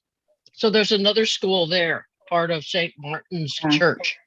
So I And just they may wanted attend to, that church. I wanted to clarify that we may have gotten, Shalish just took out the lines that represent the district, council district boundaries. So it's more clear here. So you'll see the other line that was showing up was the district council district boundary. Here are just the elementary school district boundaries. What we don't have on here, Shalice, correct me if I'm wrong, is the school attendance boundaries. That I don't think we have as a layer, but that's information that we can certainly present when we go to council, because we can get that information. Okay. The Sunnyvale School District has a map that I'm looking at right now. They go to Ellis. So they go on the other side of El Camino Real. So in my mind, it makes more sense to put them with District 2. Did you raise your hand again, Commissioner Rubino? I did. Okay. There's one other thing that's really important to know about that Ellis school is, I can't remember the street it's on, but it's incredibly crowded for parents picking up and dropping children off. And a lot of the parents stop and talk to each other. So there is a quite strong community of parents and their children that go to that school. And it's a really high, I have some friends that have children that went there, and it's a very high achieving school, I think. Thanks. Thank you. And looking at the map, the other side of Sunnyvale, Saratoga, or it might be Matilda at that point, goes to a different school. I have to look at the color here. They go to Cumberland. So, but the Cherry Orchard Apartments and Villa Cerise both go to Ellis. Do you have something else to say, Commissioner Rubino? Or No, I forgot. Sorry. Okay. Okay. Does anyone care to make a motion, or I can go ahead and make a motion? Okay, I will make a motion that the area that contains Cherry Orchard and Villa Cerise apartments be districted with District 2 to maintain the community of interest with their elementary school. Commissioner Agbayani? I'll second that. Thank you. So, yeah, I think I stated my reasoning before, but I find that school districts and school attendance zones are very powerful communities of interest. They draw people together. They bring people together to speak to each other along other lines, like waiting outside for their kids. So I find that very compelling, and that's why I made the motion. Commissioner Brinchley. I thought I heard someone say that when asked, the people in Cherry Orchard wanted to be in District 1, or were they saying District 2? You might have been saying District 2, and I'm getting 2 and 1 confused here because forget it. Never mind. I'll just clarify. I was talking about the Las Palmas single family neighborhood. They want to be in District 1. The Cherry Orchard apartment, that's the portion that you're talking about, and the Villa Cerise.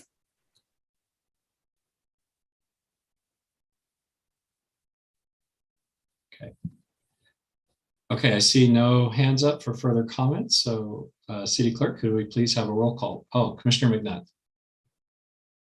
Sorry, fumbling for the button there, Chair. So if I understand the motion, you're saying that you're recommending the maps that we select, or you're requiring that the maps that we select have the little shark fin in too, because we already have a couple maps that are like that. So please clarify for me. Yeah, that's exactly what I'm trying to do. Is by process of elimination, we get to the map that we prefer, and with perhaps a couple of alternates, with some alternates that we have to show as alternatives to council. I see. Okay. Yeah. I was going to talk about eliminating one of the ones that takes Mary Manor up, but that I think is this map anyway. If we scroll up a little bit, but I understand your motion.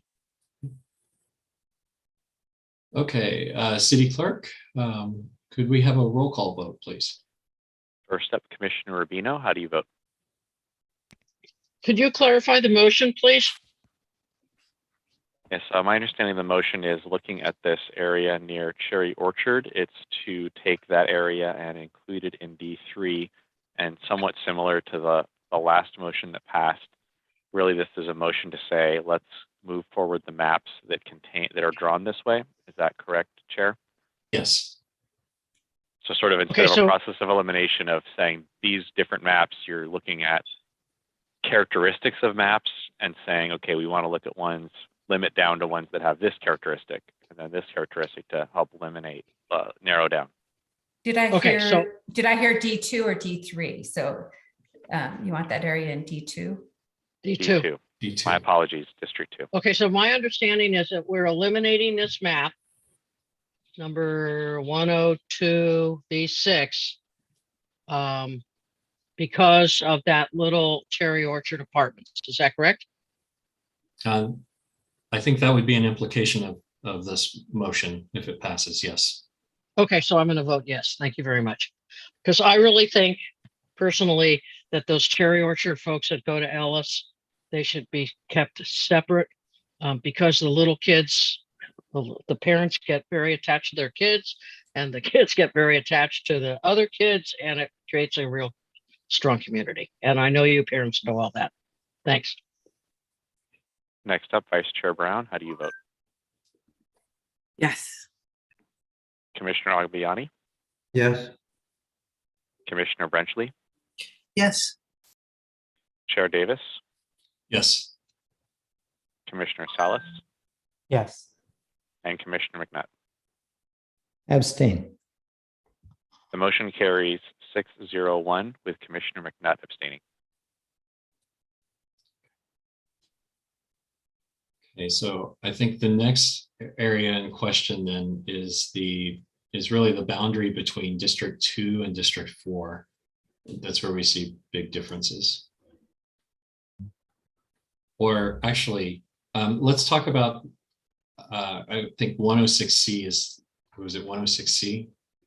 That has the, or 102 V6C, I think that was, that has, yes, that's it.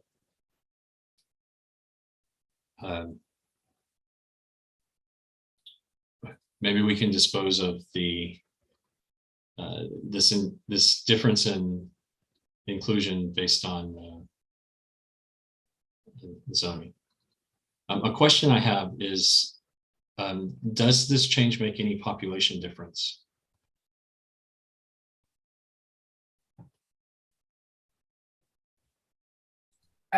Which are you speaking of the Mary Avenue? Yes, yes. So it does increase the Latino citizen voting age population slightly. We can switch screens and show the demographic.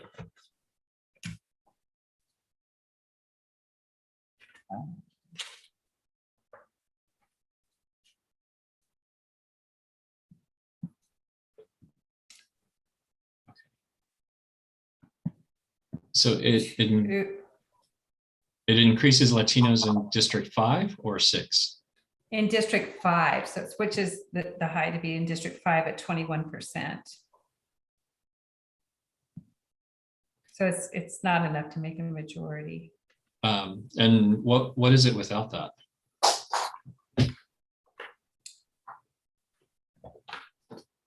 Well, let's see. In 101 too, it's also 21%. Let's see. Let me look at that. It's hard to compare them. Maybe we switch to back to the PowerPoint that had that comparison. So it might not be this map. It might be a different map. I think it was this map. Let's see.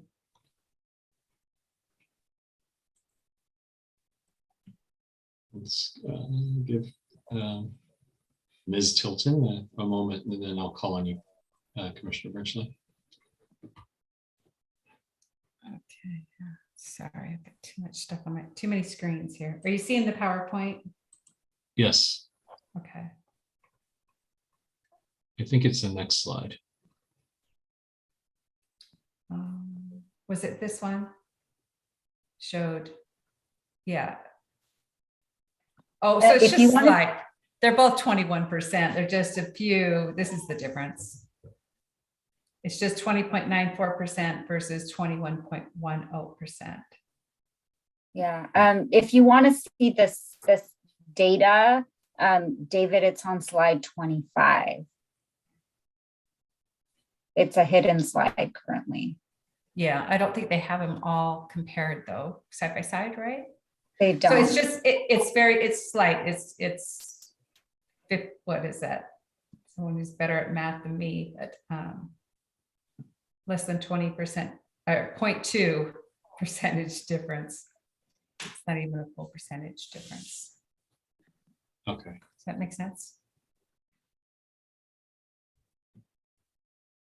Yes, it's a very, very slight difference. 22%. Okay.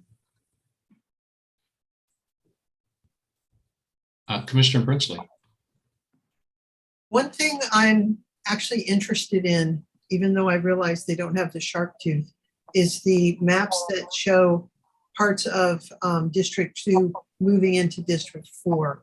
Is there some kind of a specific reason for doing that? A community of interest, of some sort? Is it, what was the reasoning behind doing that? Does anyone know? I would like. Commissioner, I was hoping that we would cover that next. I was just trying to all right, sorry, knock things out and then. Well, the thing is, I was afraid that by doing that, we would knock those out. by default. So if we're going to talk about that next, I will be quiet. Commissioner Stanley Jones? I just had a comment about the demographics of the map we were just talking about that included Mary Manor into District 5. I just wanted to know if even that slight percentage included the changes that would have been included to the demographics. Excuse me, sorry, trying to get this out. The changes to the demographics that would have resulted from a surgical cut, because I imagine these are not based on the surgical cut because those are breaking up 2 census districts. And in fact, more population is going into 5 based on the surgical cut because there's more condos that are going in to 5. So I think the difference, in fact, is probably even smaller than what we're seeing. Because of the surgical cut, there is, even from last district boundary, there is some number of Hispanic voters that are probably going to move into District 5. So I think I don't know the numbers off the top of my head either, because it's difficult to calculate the numbers. We can't do it on any of these automated systems because of the census blocks, and we're going to be cutting a census block. But I'd say it's likely that the difference is even slightly smaller. I have all the demographics. I could share the screen for each of the versions. But the one I was reading from, it does show it's for version C, it is 21%. Thank you. So I'm looking very closely at we're talking about 102 V6C, and this actually moves the Mary Manor Mobile Home Park into District 5 away from District 6 with its with all the other mobile home, with the concentration of mobile home parks in District 6. Commissioner Stanley Jones. Yeah, I could have spoken to that as well. But I wanted to stick to topic. The reason that we have that long corridor all the way down is to include Mary Manor. If we remove Mary Manor, then the long corridor of that population doesn't need to be there in District 6. There's not that many other people, but north of Mary Manor, there are some condo populations. So if you remove Mary Manor, then there's no justification for that corridor. And of course, the mobile home community would like you not to do that. Thank you. I believe in our previous meetings, like we had already resolved to include Mary Manor in District 6. So I think, I don't know that we need a motion, but I don't.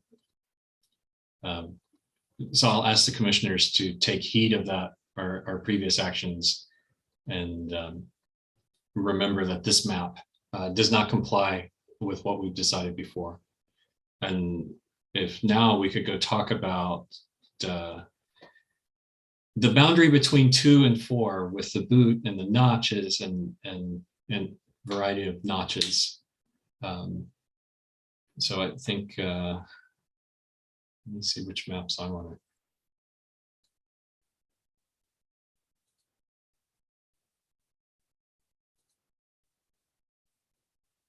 to. Commissioner McNutt. Yeah, thank you, Chair. Prior motion was to say that the maps ought to include I hate to call it shark fin, call it that area in District 2. I believe only 2 of our maps prior to modifications include that. So I think if we talk about the other notches that are around there, it'll have to circle back because of the population thing. So what do you want to do with the ones that don't have the notch? I mean, how do you want to do that? I think to get to our number 3, we will be asking for modifications of a map that's close, right? While being careful not to make sure that we didn't duplicate one that we had already selected. Understand. I guess okay, I get it. That's fine. So speaking on the boundary between 2 and 4, it's the school district boundary there is confusing and jagged and moves all over the place. And I think it would be a shame for us to kind of recreate that nonsense, right? It goes, and then, so I just honestly, for that boundary, I prefer excellence and not elegance and conservatism. So kind of if it looks good visually, there is no perfect solution in that area. And I'll, Commissioner Stanley Jones. I can speak to the boot a little bit. It really, if you include the shark, I'm going to use these euphemisms, sorry. If you include the shark fin, the boot is not as necessary because you're including a sort of dense population in another place. The reason for the boot was because the shark fin wasn't there. So if you're going to include the shark fin, you don't necessarily need all of what's in the border where the boot is. So I think that's going to change. If you really do want to include the fin, then that's going to preclude you using some of the other maps with the boot, because they won't. For example, for the map that I did not have the fin, had to have the boot to reduce population in District 2. So that's just, they're almost mutually exclusive. Okay. Going through the list, could staff clarify which ones have the shark fin in District 2? I see 104 V2C. Yes, and 101 and 101 V2C. Those are the only two maps that have Thank you. That area. Commissioner Stanley Jones. Oh, she took your Sorry, hand down. left it up.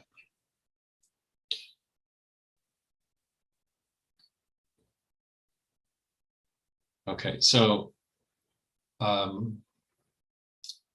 maybe we could look at the two maps overlaid, 101 V2C and 104 V2C, and and with the current boundaries. There's only one difference between the two.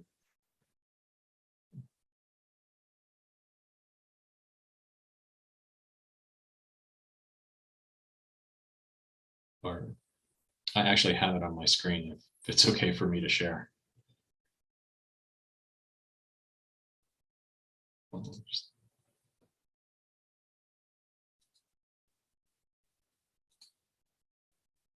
Okay. I assume everyone can see my screen now. Yes. Yes. So scrolling out, I have the two maps overlaid on each other with the current boundaries. So the only difference between these two is this small piece, which helps balance the population a bit more. And I believe it's peppermint tree condominiums.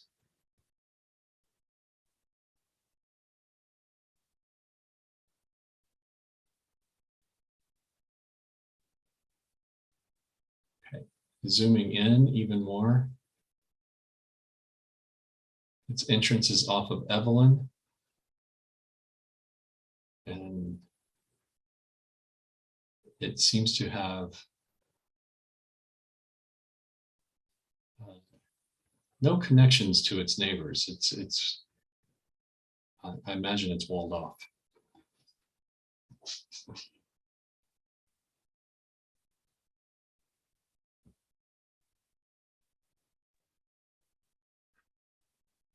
And if I'm reading this correctly,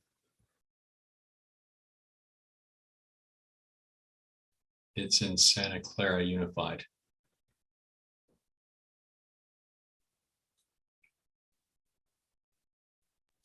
Yep, I used to live over there. Those kids go to Ponderosa.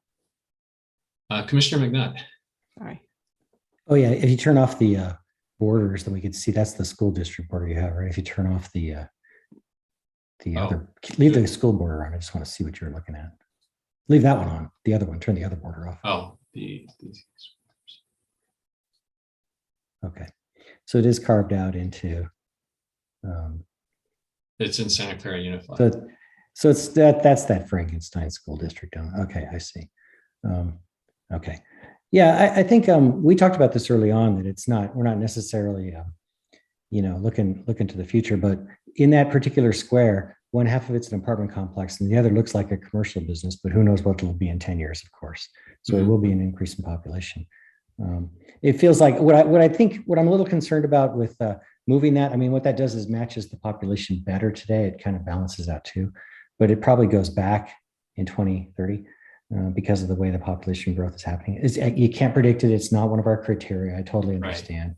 And just so I'm a little bit about, flip-flopping back and forth on those things. So if we don't really have to, I'd probably prefer to leave the border there.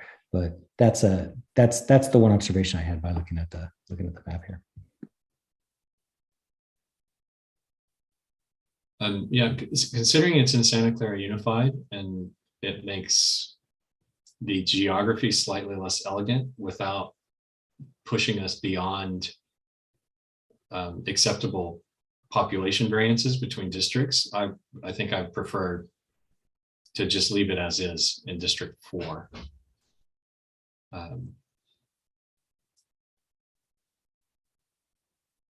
Okay, and so I'm actually prepared to make a motion, and my motion is that map 101 version 2. Oh, before I make that, Commissioner Brinchley. I am still not sure why we were very careful to keep school districts together, except we're making an exception for this one. The blue piece that's now in the purple piece. Because if it's the only piece of the school district, I mean, if we're messing up a school district, am I misunderstanding this? I think it's backwards. I think it's the other way around. Today it's in purple. Yeah, today it's in purple. The proposal was put it in blue. Yeah, so, but putting it in blue, what change is happening is because I'm trying to understand why the person who suggested that did that. What will adding the something tree terrace do? Will it anything? I just don't want to make assumptions and say, okay, this, because I think it would be really nice if we could just cut that off because it would look prettier. But I don't want to say, there might be a really good reason that someone suggested it. So does anyone know? And that's just my question. So Commissioner Stanley Jones? I don't know specifically, but I can say that it's likely that it's part of the population balance. That's my surmise, because it's isolated kind of in that little corner. Also because that's exactly where the census block ends. So that's all they could go into that section without having to really leap into it. So I think it might be just about balance, population balance. Commissioner Duncan? Yes, that I think Mr. Mellinger, when he spoke up, said that that was made exactly for population balance, that change.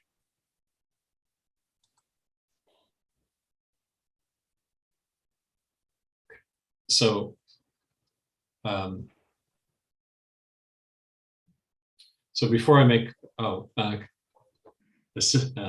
I'm sorry. Go ahead, Jackie. I forgot your time. Okay, I just want to add an additional clarification. So, so the map maker, Mr. Mellinger, did say that he did it to decrease the population deviation. That doesn't, it's not necessary to reach population equality, but it does achieve a narrower deviation between the largest and the smallest district. And that was what the map maker expressed in his public comment earlier tonight. Thank you. Commissioner Britchley. So that actually makes some sense. Okay, what will happen if we keep that little bit there and the spur, the shark tooth, the shark tooth, how will that affect demographics? Because I think, part of the reason is that District 2 has to lose population.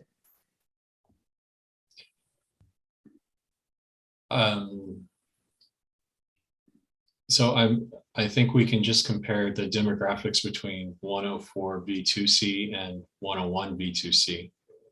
Okay. And let's do that.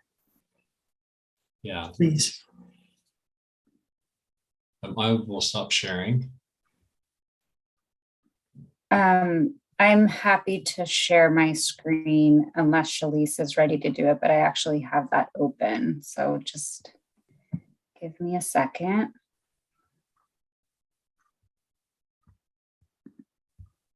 Okay.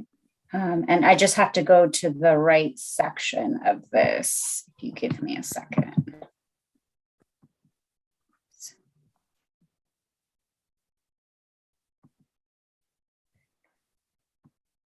So we are comparing map 101. Sorry for all the scrolling. It's going to be up at the top. Okay, 101. Okay, so here it is. 101 V2C. So you can see that District 2 has a,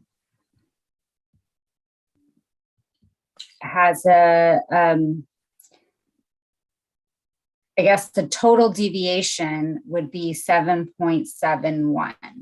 And you can see here the deviation from the ideal. And where District 2 is now the smallest, I think. And District 3 is the largest. And if we go down to, if we go down to 104, just going to be down here at the bottom. Okay. 104 V2C, then you'll see that the deviation is 6.27. So slightly smaller deviation, but it's not dramatically different. And you can see that District 2, the deviation is not as, it's still the smallest district, but not by as much. And also the citizen voting age population that the courts look at as far as the voting strength of our protected class groups. In my quick comparison, they don't change. Yeah, they don't change by much. We can go back and take a look at that. I don't think they change at all. Yeah. Okay.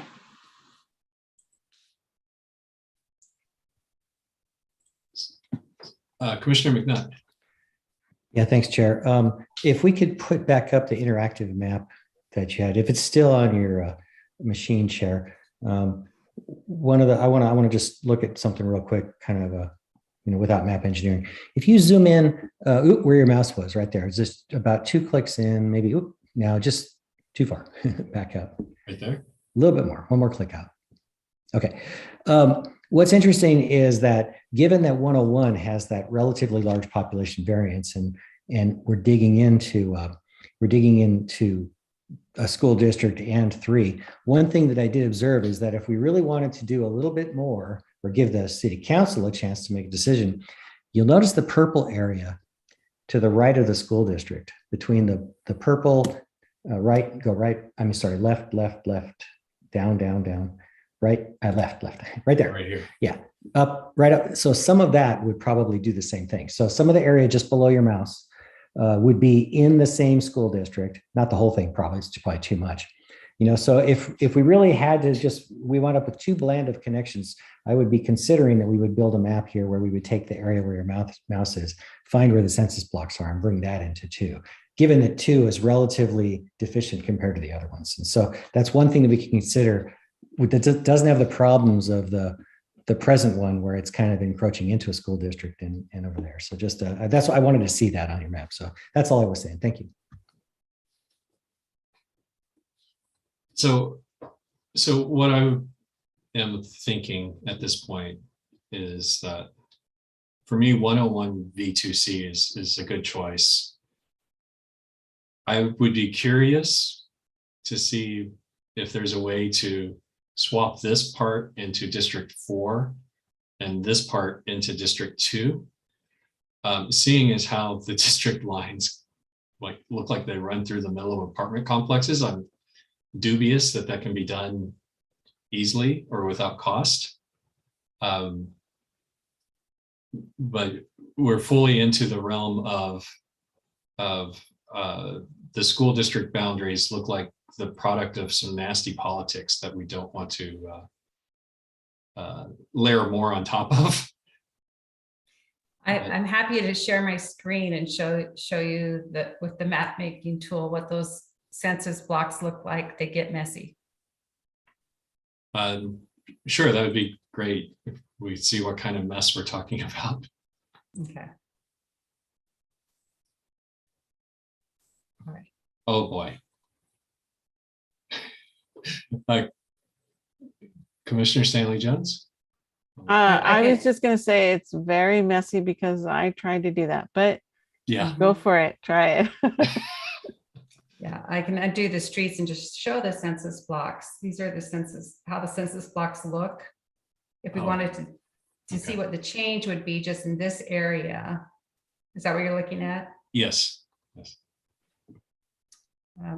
We can select and see how many people we're talking.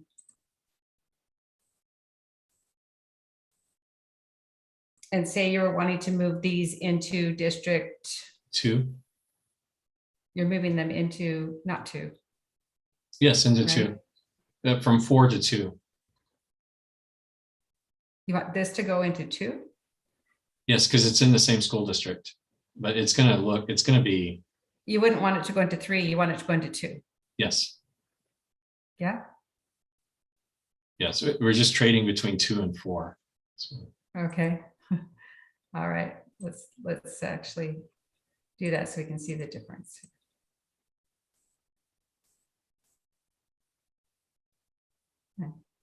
Okay.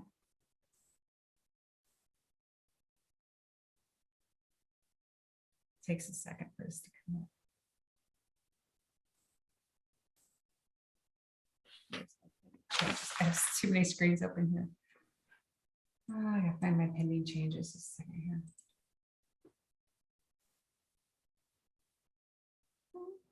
Oh, here it is. So we're on a different screen. Let me just grab it here. Sorry, with my Zoom windows overlap, so it's hard to grab stuff. Okay. All right. So this would make a near 0.39%, or no. Sorry, let's scroll down here. You'd have a too great of a deviation. So you would be over in District 2 by 5% and under in District 4 by 8.31%. Okay, but I see there are 2,500 people in that little sliver. Am I That's reading it? correct. Yeah, that's Okay. correct. Okay. So just And move then it up, though. That's- Move it up though, just do half of that. But I don't think it's going to work, but just turn those back into 3. Let's see. That one, is that what you're speaking of? Now I'm putting them back, not into 3, but into 4. Okay. So that's 1,700 people. That's And yeah. That's big. mhm. That's what I was expecting. Chair, They're that's pretty densely much the populated. same. Yeah, sorry, Chair. That's pretty much the same as that apartment complex just to the west of it, which we talked about before. Mhm. Exactly. Mhm. Never mind. Thank you. Yeah, okay. Okay.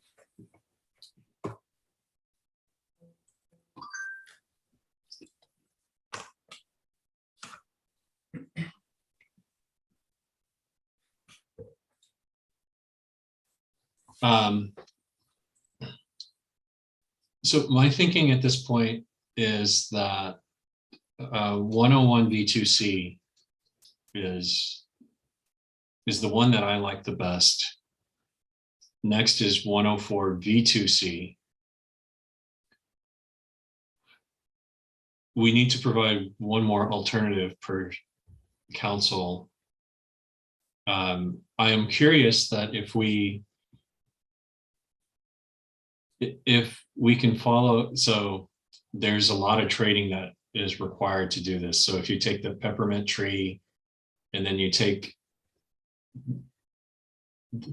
what's kind of across the street and to the south of it, that's in District 2 right now, and you move that to District 4, and then you take that sliver, that we were just looking at, and you move that to District 2. If that balance, but that's, I mean, it's going to be a map that looks wrong, and is the issue. But at this point, my thinking is that 101 V2C is the one I want to recommend. 104 V2C is an acceptable alternative.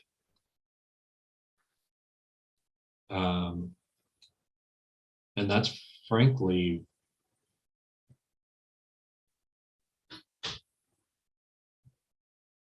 yeah, that's where I'm at. I don't have a third option after we've gone through the sharp tooth.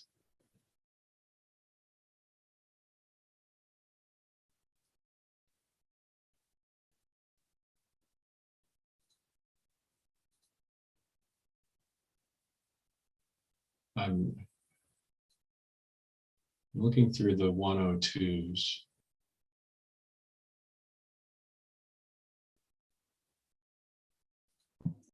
Would you like us to show the 102 versions on the screen? Sure, that would. Shalice, Commissioner can you- Rubino has her hand up. Yeah.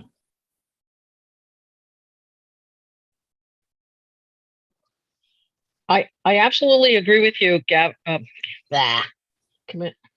Chairman Davis, on 101 V2C and 104 V2C. But what I want to do is, what I'm not clear on is what these other new submissions are. Were those changes to existing maps, or were they brand new submissions? That's what I'm not clear on. And I know in the presentation, you had a page that has those, and I was wondering if we could see them.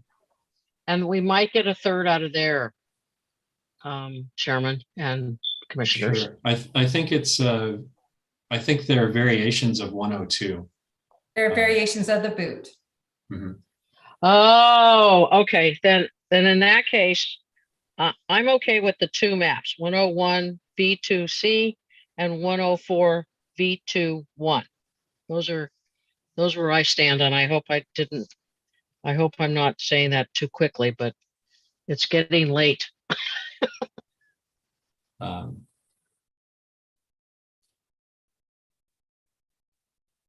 Yeah.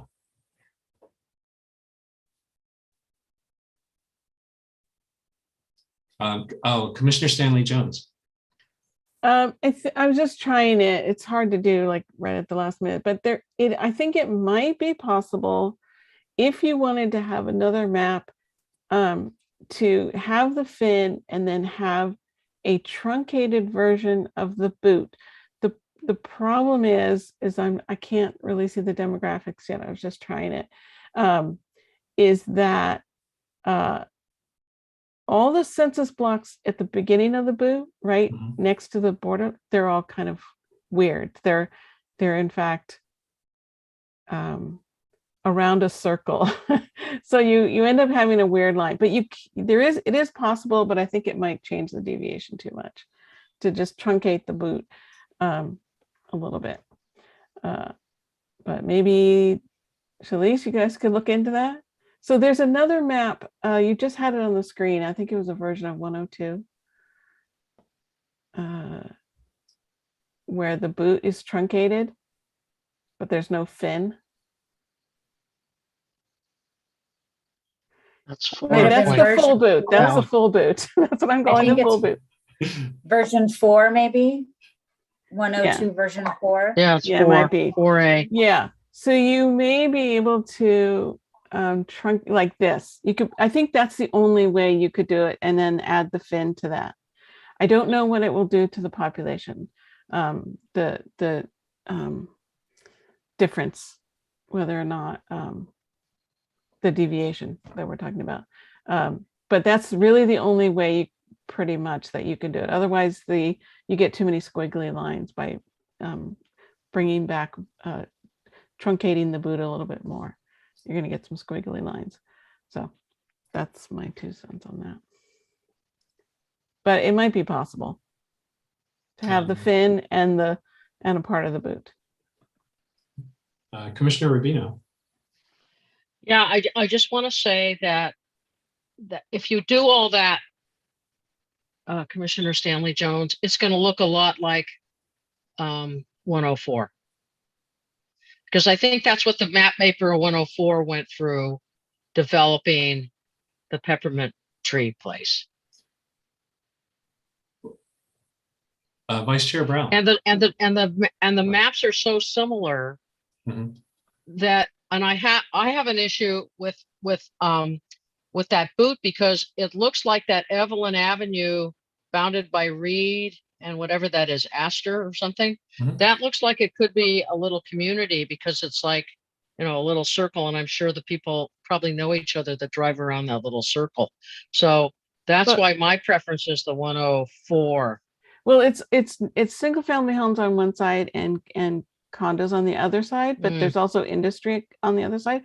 The thing is, you can't have the full boot and the fin. You just can't. It's too much population. Right. I understand that. You could have a truncated boot or that little piece and the fin. But it could be that truncation is the peppermint tree place. And that turns into map 104. And they're so similar, you know what I mean? That's all I have to say. So really what we're talking about is a slightly larger notch.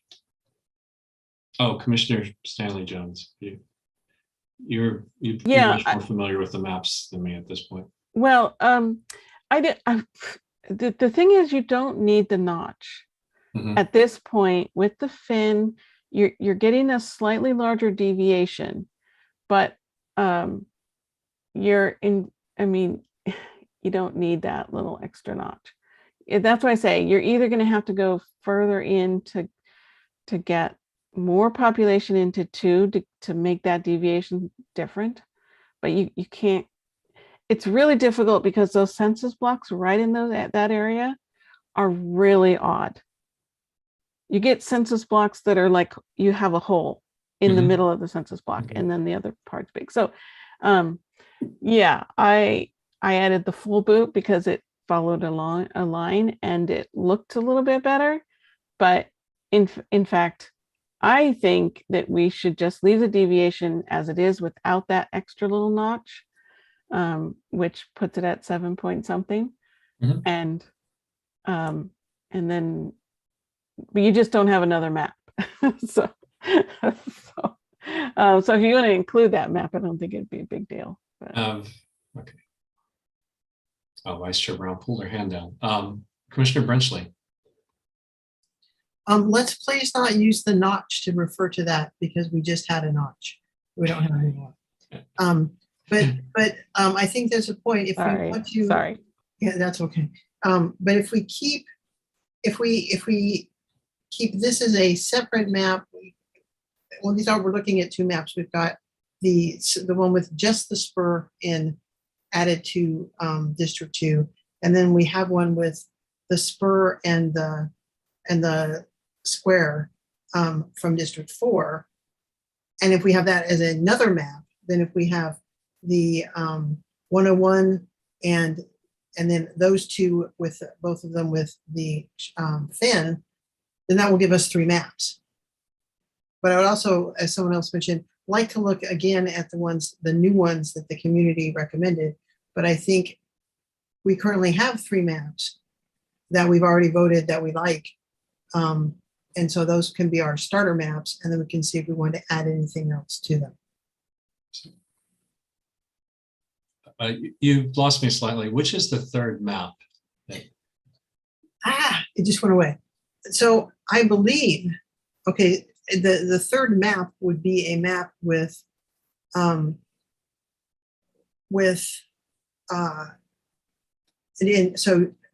looking at what we have right now, it would be District 2 with the fin and with the top part of the bit that's in District 4, but not the bottom of the boot. The fin and the top of the boot added to District 2 would be our third map.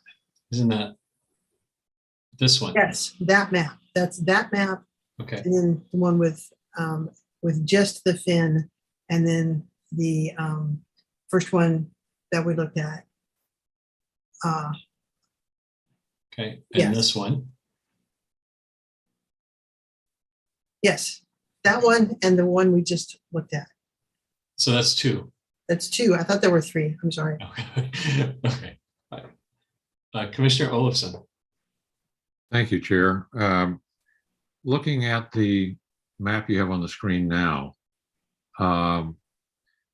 it shows that District 2, I believe, has a minus 4.7 deviation, which is, I believe, in this map, the worst deviation. So we need to my way of thinking, we need to add something to on the right-hand side, the east side of the boundary line for District 2 to get the deviation less, and that would take a little bit out of 4, which is on the plus side. So it might bring 4 closer to 0 deviation and get 2 somewhat out of the hole at 4.67 deviation negative. So I think that's what 104B2C does. 104B2C, wait a minute. I had it here. Okay, if that's the case, fine. I'm just looking at the printout numbers. Yes, okay. 104, well, I got 104. I stand corrected. You are correct. Thank you. Thank you.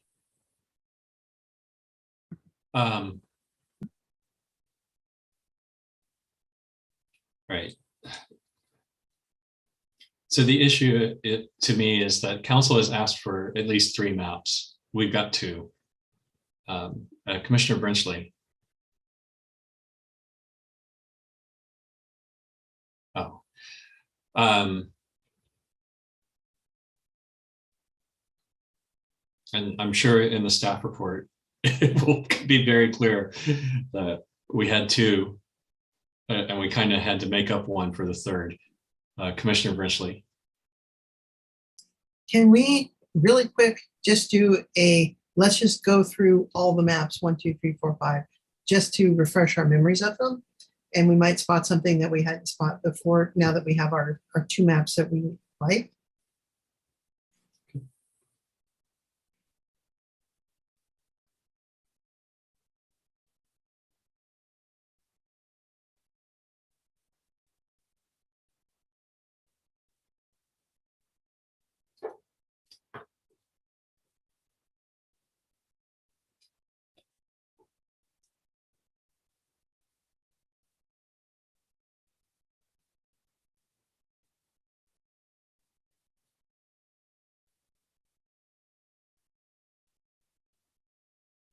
The boot.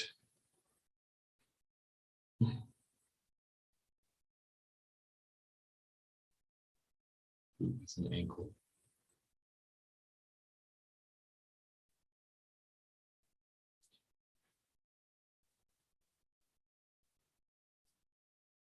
See anything, Commissioner Bretchley? There was one that had a little bit of the bottom, the lower bottom right hand bit of 2 sinking down into 4. And it wasn't very big. And I think we added a spur to that. I mean, a spur, a shark fin or whatever to that one. We might have added more population to. Yeah, I think it's 102 V2C. You're good. Thank you. I do not have this memorized. That one. So if we take this one, I don't know what the percentages are, but if we add the shark's fin to that, that may help balance District 2 and give us a third map.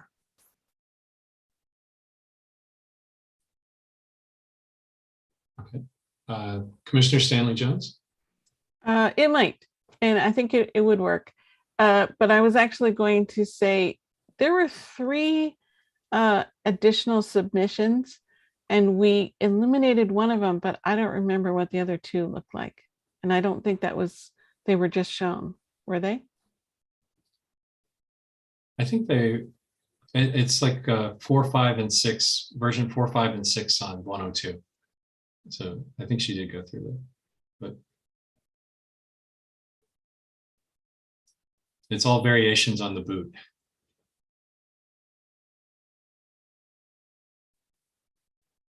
Oh, okay, thanks. Yeah, I just wondered.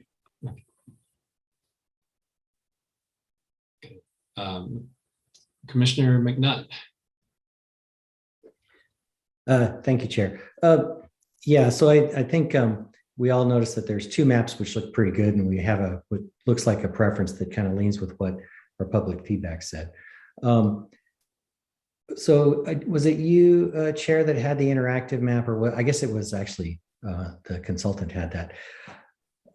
We could, I mean, part of what we're supposed to do is give choices to the council, and they shouldn't be off by plus or minus 1 house. They should be probably, of some kind of substance.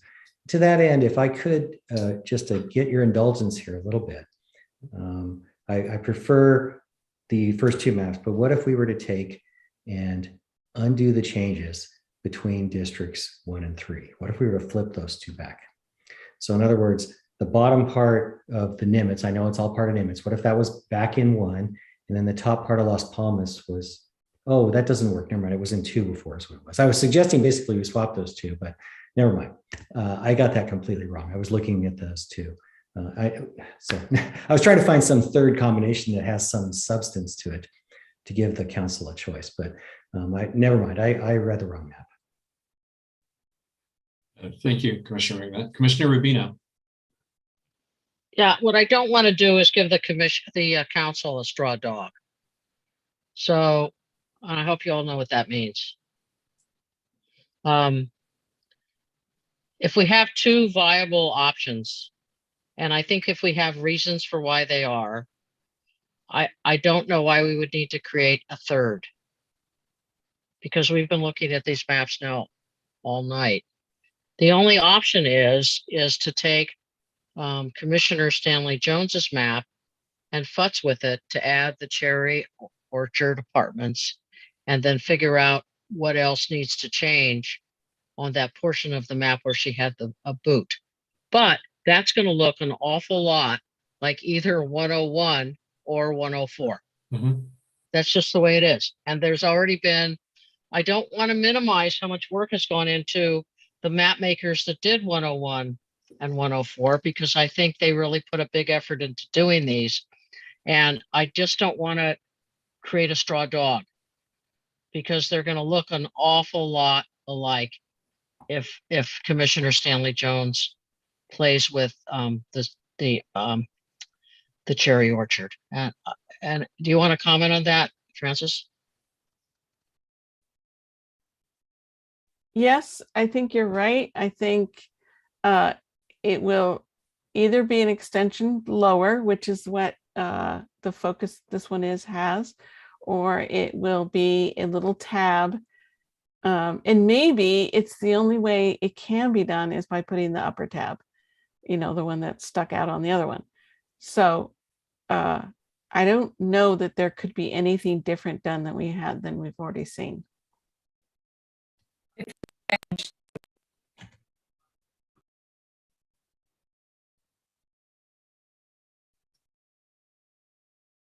Commissioner Stanley Jones?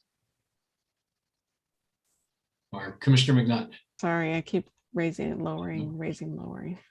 Yeah, but following along that just discussion, it feels like we could take this map here, which is 102C, 102V2, I'm sorry, and just put the shark fin in there. And that's the option. So we have an option without any tabs, one with the south tab and one with an east tab. And that seems, I think that follows the spirit, especially what Commissioner Rubino was kind of suggesting there. So if that makes sense, I'm cool with that. Commissioner Rubino?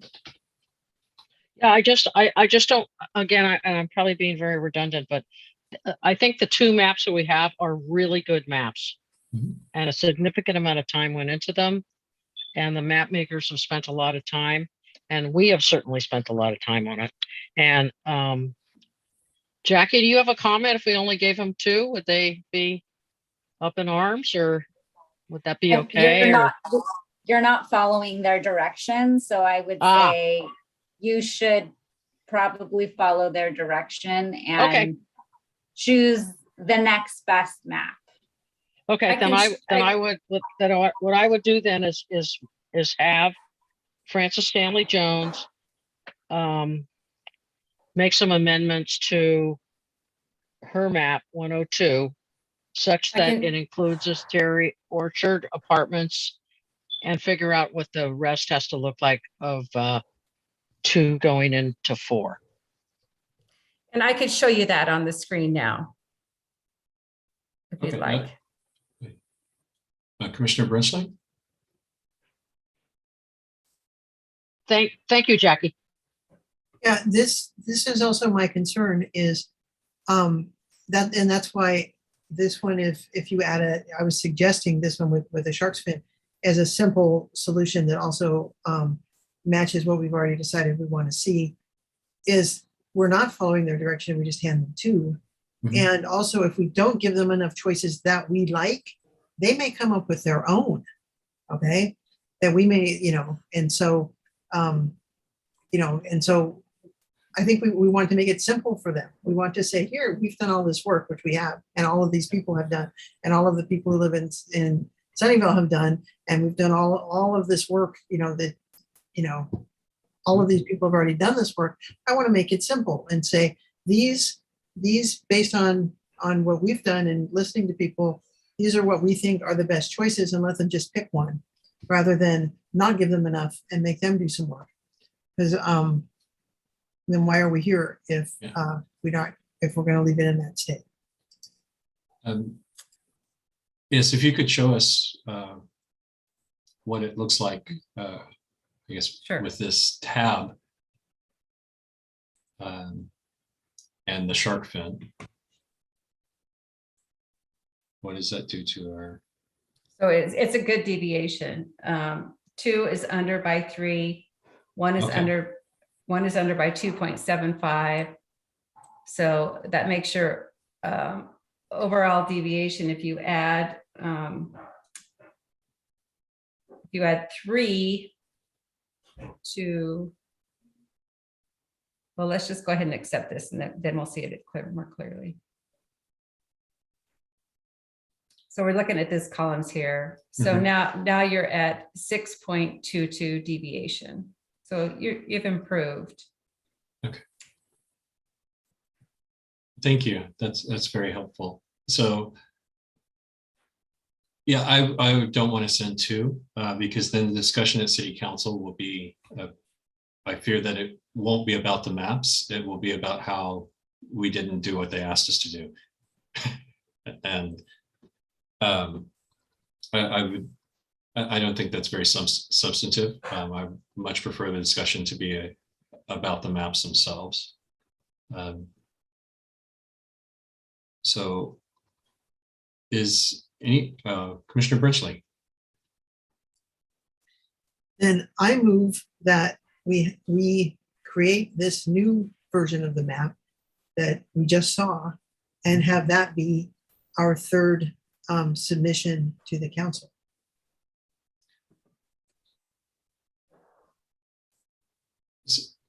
Okay. Okay, so we have to wait for a second by process. Commissioner Rubino. I second that motion.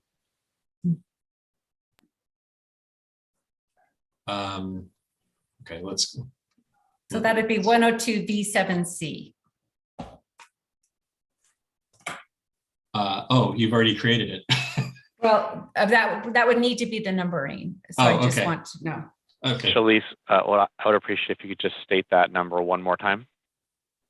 102 V7C. C is in Charlie. 102 V like Victor, 7 C like Charlie. Thank you. Okay, so we have a second of the motion. So the floor is yours, Commissioner Brinchley. I think you've heard, if anyone has any questions, otherwise, I'm good. I'm ready to vote. Commissioner Stanley Jones. I'm sorry, what's the motion again? I believe the motion is to alter 102 V2C to add the shark fin. And that will result in 102 V7C. And that would be number 3 of what we submit to council. And are we expecting that will be the only one, that we will only have those 3? The way I interpret it, well, we haven't had a motion about 101 V2C or 104 V2C. Okay. So I'm anticipating that we will get there shortly after we handle this motion. Okay, thanks. Well, Vice Chair Brown.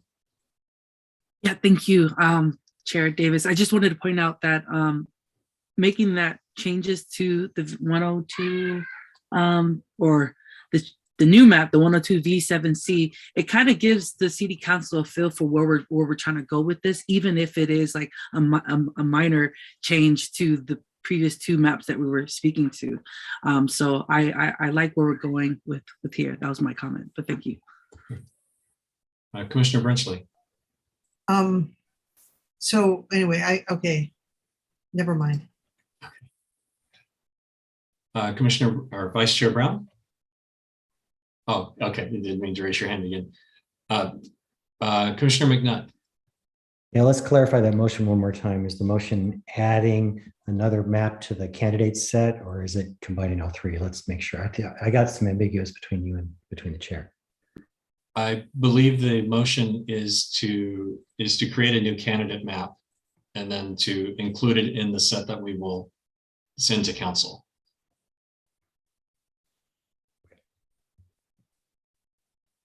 Okay. So before I call for a vote, I will support the motion. I think we'll probably move through the next motion very quickly to get the whole set of recommendations. I believe the story that will be received by council, received by council, is that the ultimate story will be that 101 V2C is the map that we prefer. It has the most elegant lines. However, it's perhaps the population balance is a little bit beyond your comfort zone. And so there are 2 alternatives that balance the population a bit closer. And with that, City Clerk, could we have a roll call vote? Yes, first up, Commissioner Agbayani, how do you vote? Yes. Chair Davis. Yes. Commissioner Salas. Oh, yes. Commissioner Rubino, Yes. Vice Chair Brown, Yes. Commissioner McNutt, Yes. and Commissioner Brenchley. Yes. The motion carries 7-0. Okay. Okay, does anyone care to make a motion now? Commissioner Rubino. Let's see, what do I need to do here? That, okay. I make a motion that we approve, oh boy, 102 V2C and 104 V2C as the completion of to make 3 maps for the city council review. Before you finish, I think you got a number wrong. Oh, okay. I think instead of 102, you meant to say 101. Yes, I did. Did I say 101? You said Did I 102. say what? Okay, that's hysterical because I'm looking at it printed. Okay, so dyslexia, 101 V2C, 104 V2C. Thank you. I'm sorry, guys. Commissioner McNutt. Second. All right, so the floor returns to you, Commissioner Rubino. Yeah, I think we've exhausted the topic. These are both excellent maps.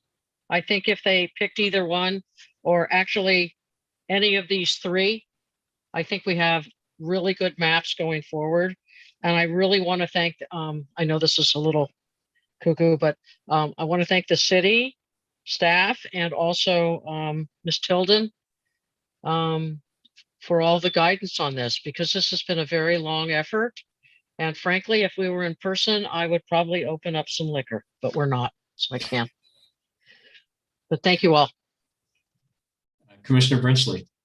Oh, you can open up some liquor. You just can't share it with us. What I would like to add, I would like an addendum to the motion, which is, oh yeah, don't forget to mention that all of them are going to have the surgical version of the notch. Make sure it's very clear that all of them have the surgical version of the notch. That friendly amendment is accepted. Thank you. Commissioner Duncan. Yes, is it at this point or subsequently that we would indicate to the council our preferred option of potentially of map 101? Commissioner Rubino, was that part of your motion that 101 is our preferred option? No, I didn't have a preferred option. Okay, so we will need to do one more piece then. I think we should do one more Okay. motion on that. We'll do one more discuss motion. it. Because I'm not willing to say that's my favorite until I listen to the rest of you folks. We get. Thank you. Okay, so don't see any hands. So before we go to a vote, I will support the motion. I think our job has been made much easier because the maps were drawn in 2019. And so we came to, there hasn't been a lot of change. And the maps that we drew in 2019 kind of anticipated where the population growth was going to be. And so I remember working with Commissioner Stanley Jones back then. So she was good back then too, if you guys didn't know. And with that, City Clerk, could we have a roll call vote, please? First up, Commissioner Brenchley, how do you vote? Yes. Chair Davis. Yes. Commissioner Salas. Yes. Vice Chair Brown. Yes. Commissioner McNutt. Yes. Commissioner Rubino. Yes. Commissioner Agbiani. Yes. The motion carries 7-0. All right, we're almost done. We're looking for one more motion to pick a preferred option. Commissioner McNutt. Yeah, just before that, one more motion, one minor one. I know that this is available to the city council to understand our rationale, but I would like to make a motion that we make sure that it includes the count of deferrals in the report and optionally the acceleration. I just feel it was, we spent a lot of time on that, and I want to make sure that that's expressed directly. Do we have a second? Okay. Commissioner Agbayani. I second. Okay. Any discussion? None for me, thanks. Commissioner Brinchley? I didn't quite hear the last half of that. I'm sorry. So the motion is to make sure that in a report to the council that we include the count of, well, I suppose we should put the count of accelerations and deferrals in there with these different map options. That would make it the cleanest. Let's just put them both in there. I said the accelerations were optional, but now that I think about it, it's like, come on, let's just put it in there. Okay, I want to make sure, City Clerk, do we need a new second or? As long as the seconder is okay with that, that sounds just like a restatement of the motion to me. Yeah, Okay. and I just want to clarify, that can just be direction to staff. I don't even think you need a motion for that. I'll just do that based on your direction. Okay, well, we have a motion, so we have to take care of it, right? So Yeah, is that restatement acceptable to you, Commissioner Agbayani? Okay, so I think because we're virtual, you have to turn your microphone on and say yes. Okay, so let's make sure that nobody accuses us of doing this wrong. I support it. Well, let's go ahead and do a vote. City Clerk, could we do a roll call vote, please? First up, Commissioner Brenchley, how do you vote? Yes. Commissioner Salas? Yes. Vice Chair Brown? Yes. Commissioner Agbayani? Yes. Commissioner Rubino? Yes. Commissioner McNutt? Yes. And Chair Davis? Yes. The motion carries 7-0. Okay, so and now, I'm just going to jump out there and make the motion. I move that 101 V2C is our preferred map. Is our preferred map that we put before a city council. Commissioner Brinchley? I second it. I think we've talked it to death, so I'll skip comments on this. Commissioner Agbayani. Oh, I just want to look at each map one more time. That's all. The three maps? The three, the last three, yes.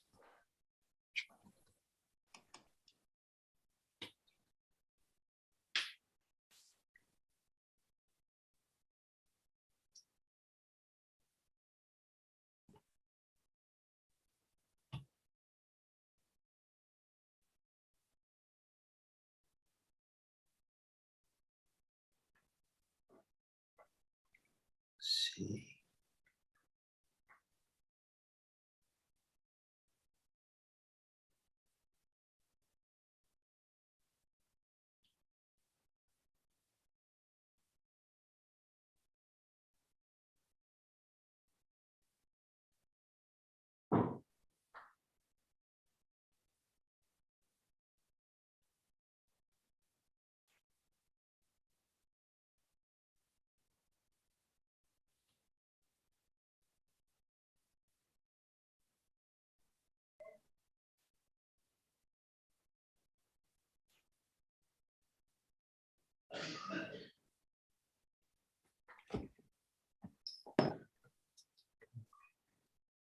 Thank you, Ms. Tilton.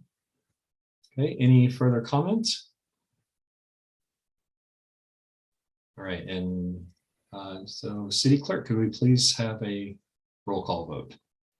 First up, Commissioner Agbayani, how do you vote? Yes. Commissioner Salas? Yes. Commissioner Brenchley? Yes. Commissioner McNutt? Yes. Chair Davis? Yes. Vice Chair Brown? Yes. and Commissioner Urbino. Yes. The motion carries Hooray. 7-0.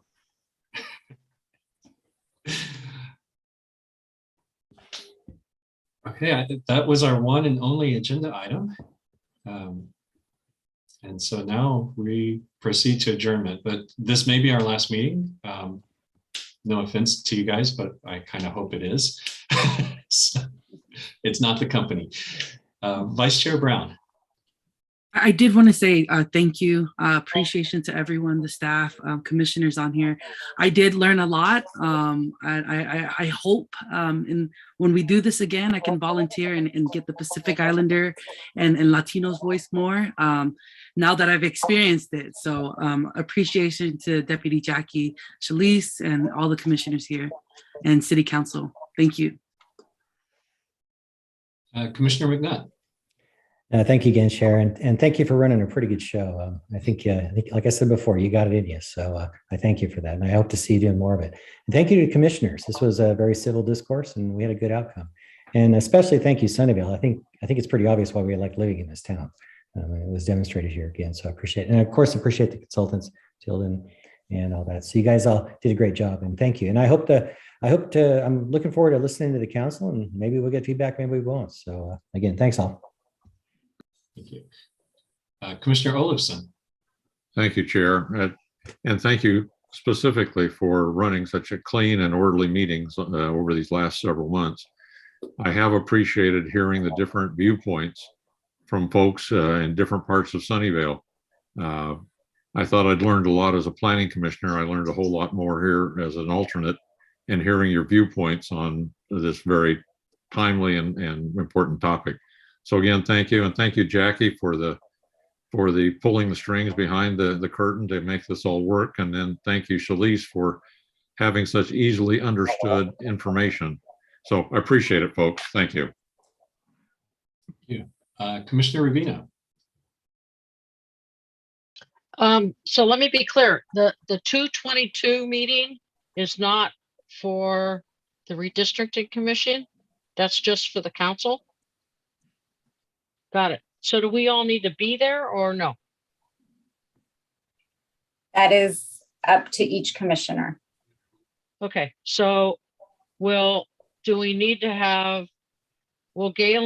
be presenting or anything as part of as the chairman? No. Okay. Staff Well, then will be okay, so I'll put all my gratitudes out there. So thank you, Jackie. Thank you, Ms. Tilden, and you commissioners. I'm sorry I never met you in person. We're going to have to meet somewhere because you guys are all really terrific. I really enjoyed working with you guys, and I thought the discourse was extraordinarily polite and orderly. And Chairman Davis, you're terrific. Thanks. Commissioner Brinchley. I also want to say thank you to Jackie, you're a hero. Shalise, you're a hero. David, I don't know if you've just been, sitting back there eating popcorn or something, but you've been here very quietly running things too. And so I just appreciate all of your hard work.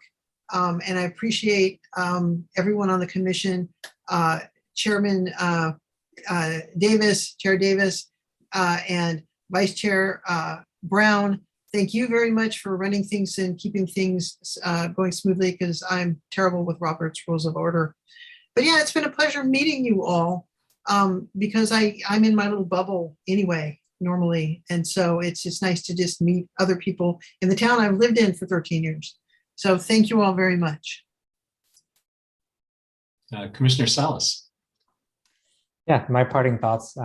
Want to first say a great job on facilitating these meetings, Chair Davis. This has been super smooth.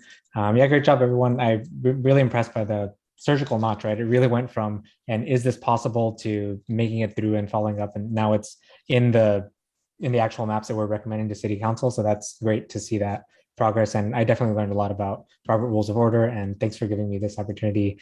Thanks, David Carnahan. That's been, you've been silently in the background here. I know both you and Jackie here are at work, and you're like, these are long hours for you all. Like, this is an impressive dedication to this whole civic process that we get to be a part of. So this is awesome. That's what I have to say. Commissioner Aguayani. Well, I'll keep this short and sweet. It was a pleasure working with all of you. And I kind of wish we actually had one meeting at a table, looking at a map with pencils out going, no, here. But doing it on Zoom, hey, that's just the way it is for now. Thank you very much. Commissioner Stanley Jones. I would just like to thank everyone. This is my first commission, and maybe it won't be my last. It's been really fun and really interesting, and I'd like to thank you for supporting mobile home communities. And I just wanted to teach you one more thing about mobile homes.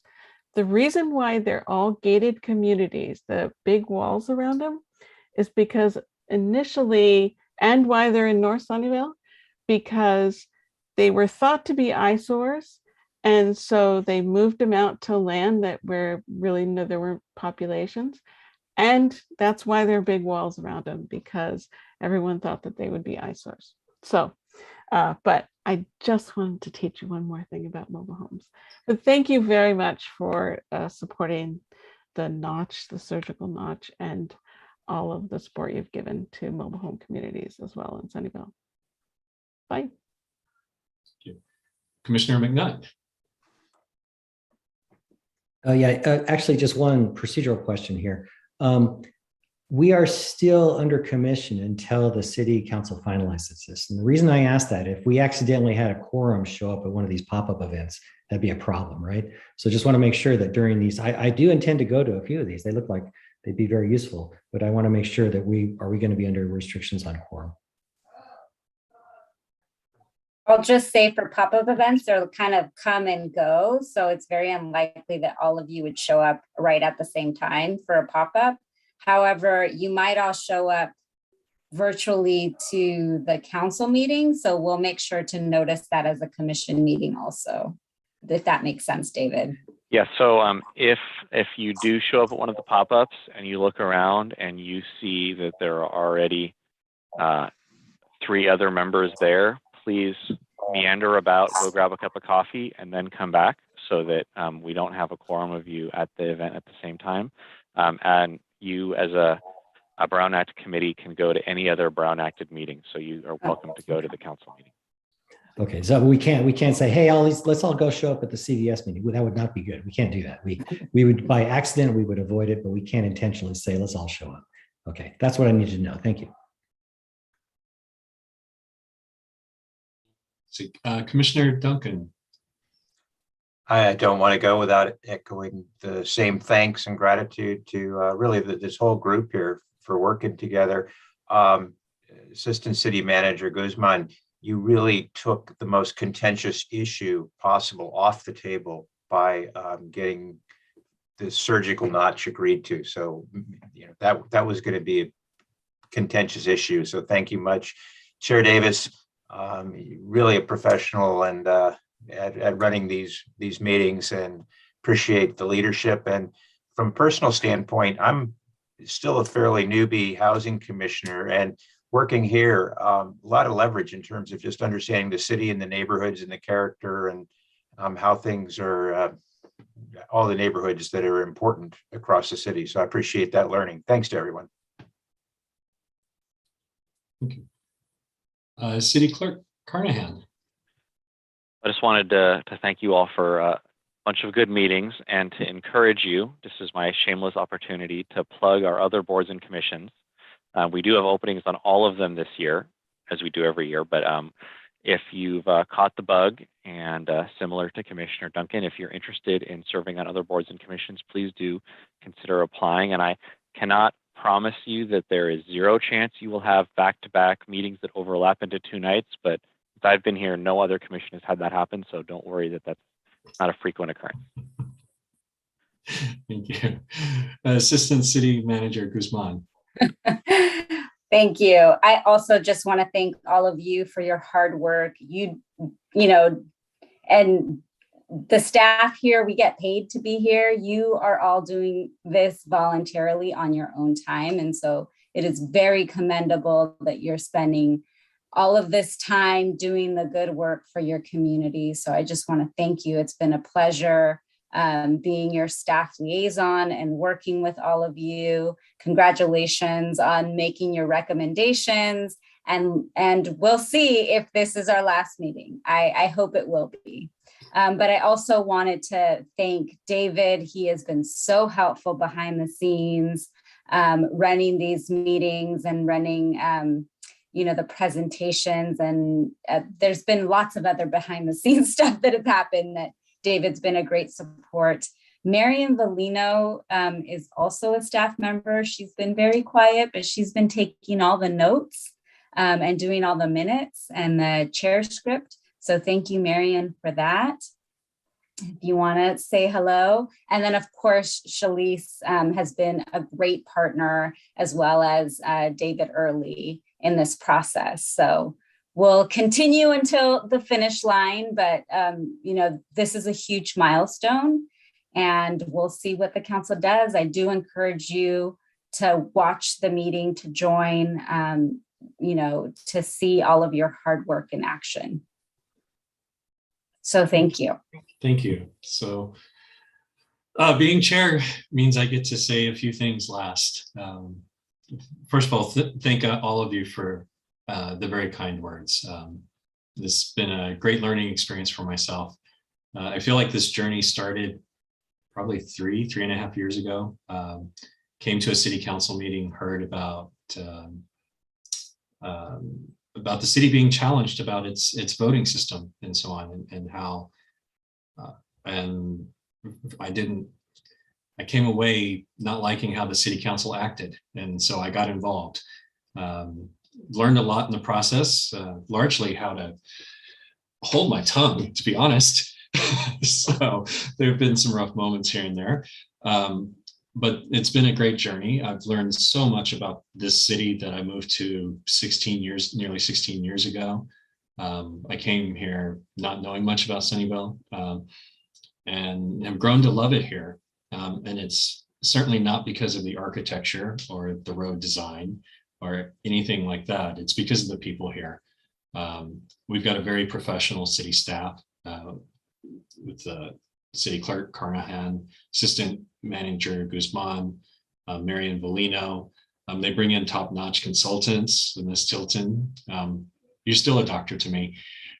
And the city's very well run. And we have a citizenship that they step up, and but more importantly, by and large, the people here have the right values.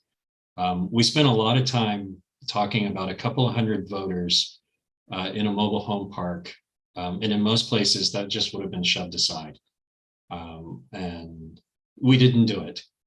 Nobody wanted to do it, and we got to, I think, the ideal solution because we were willing to take people seriously.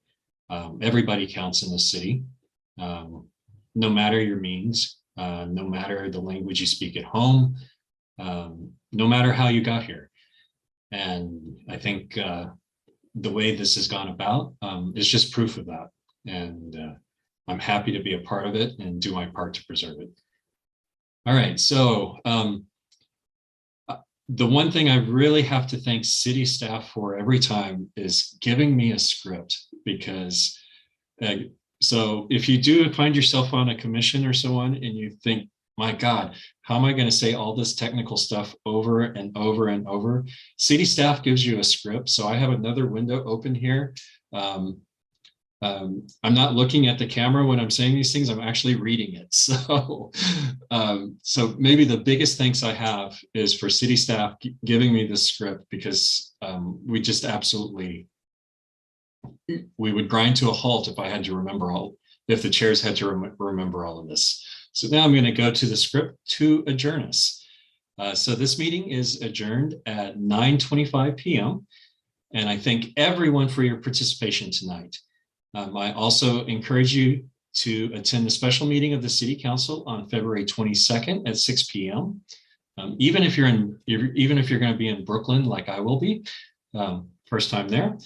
But at that meeting, the City Council will consider the adoption of a final district map. And with that, I say good night and thank you. Good.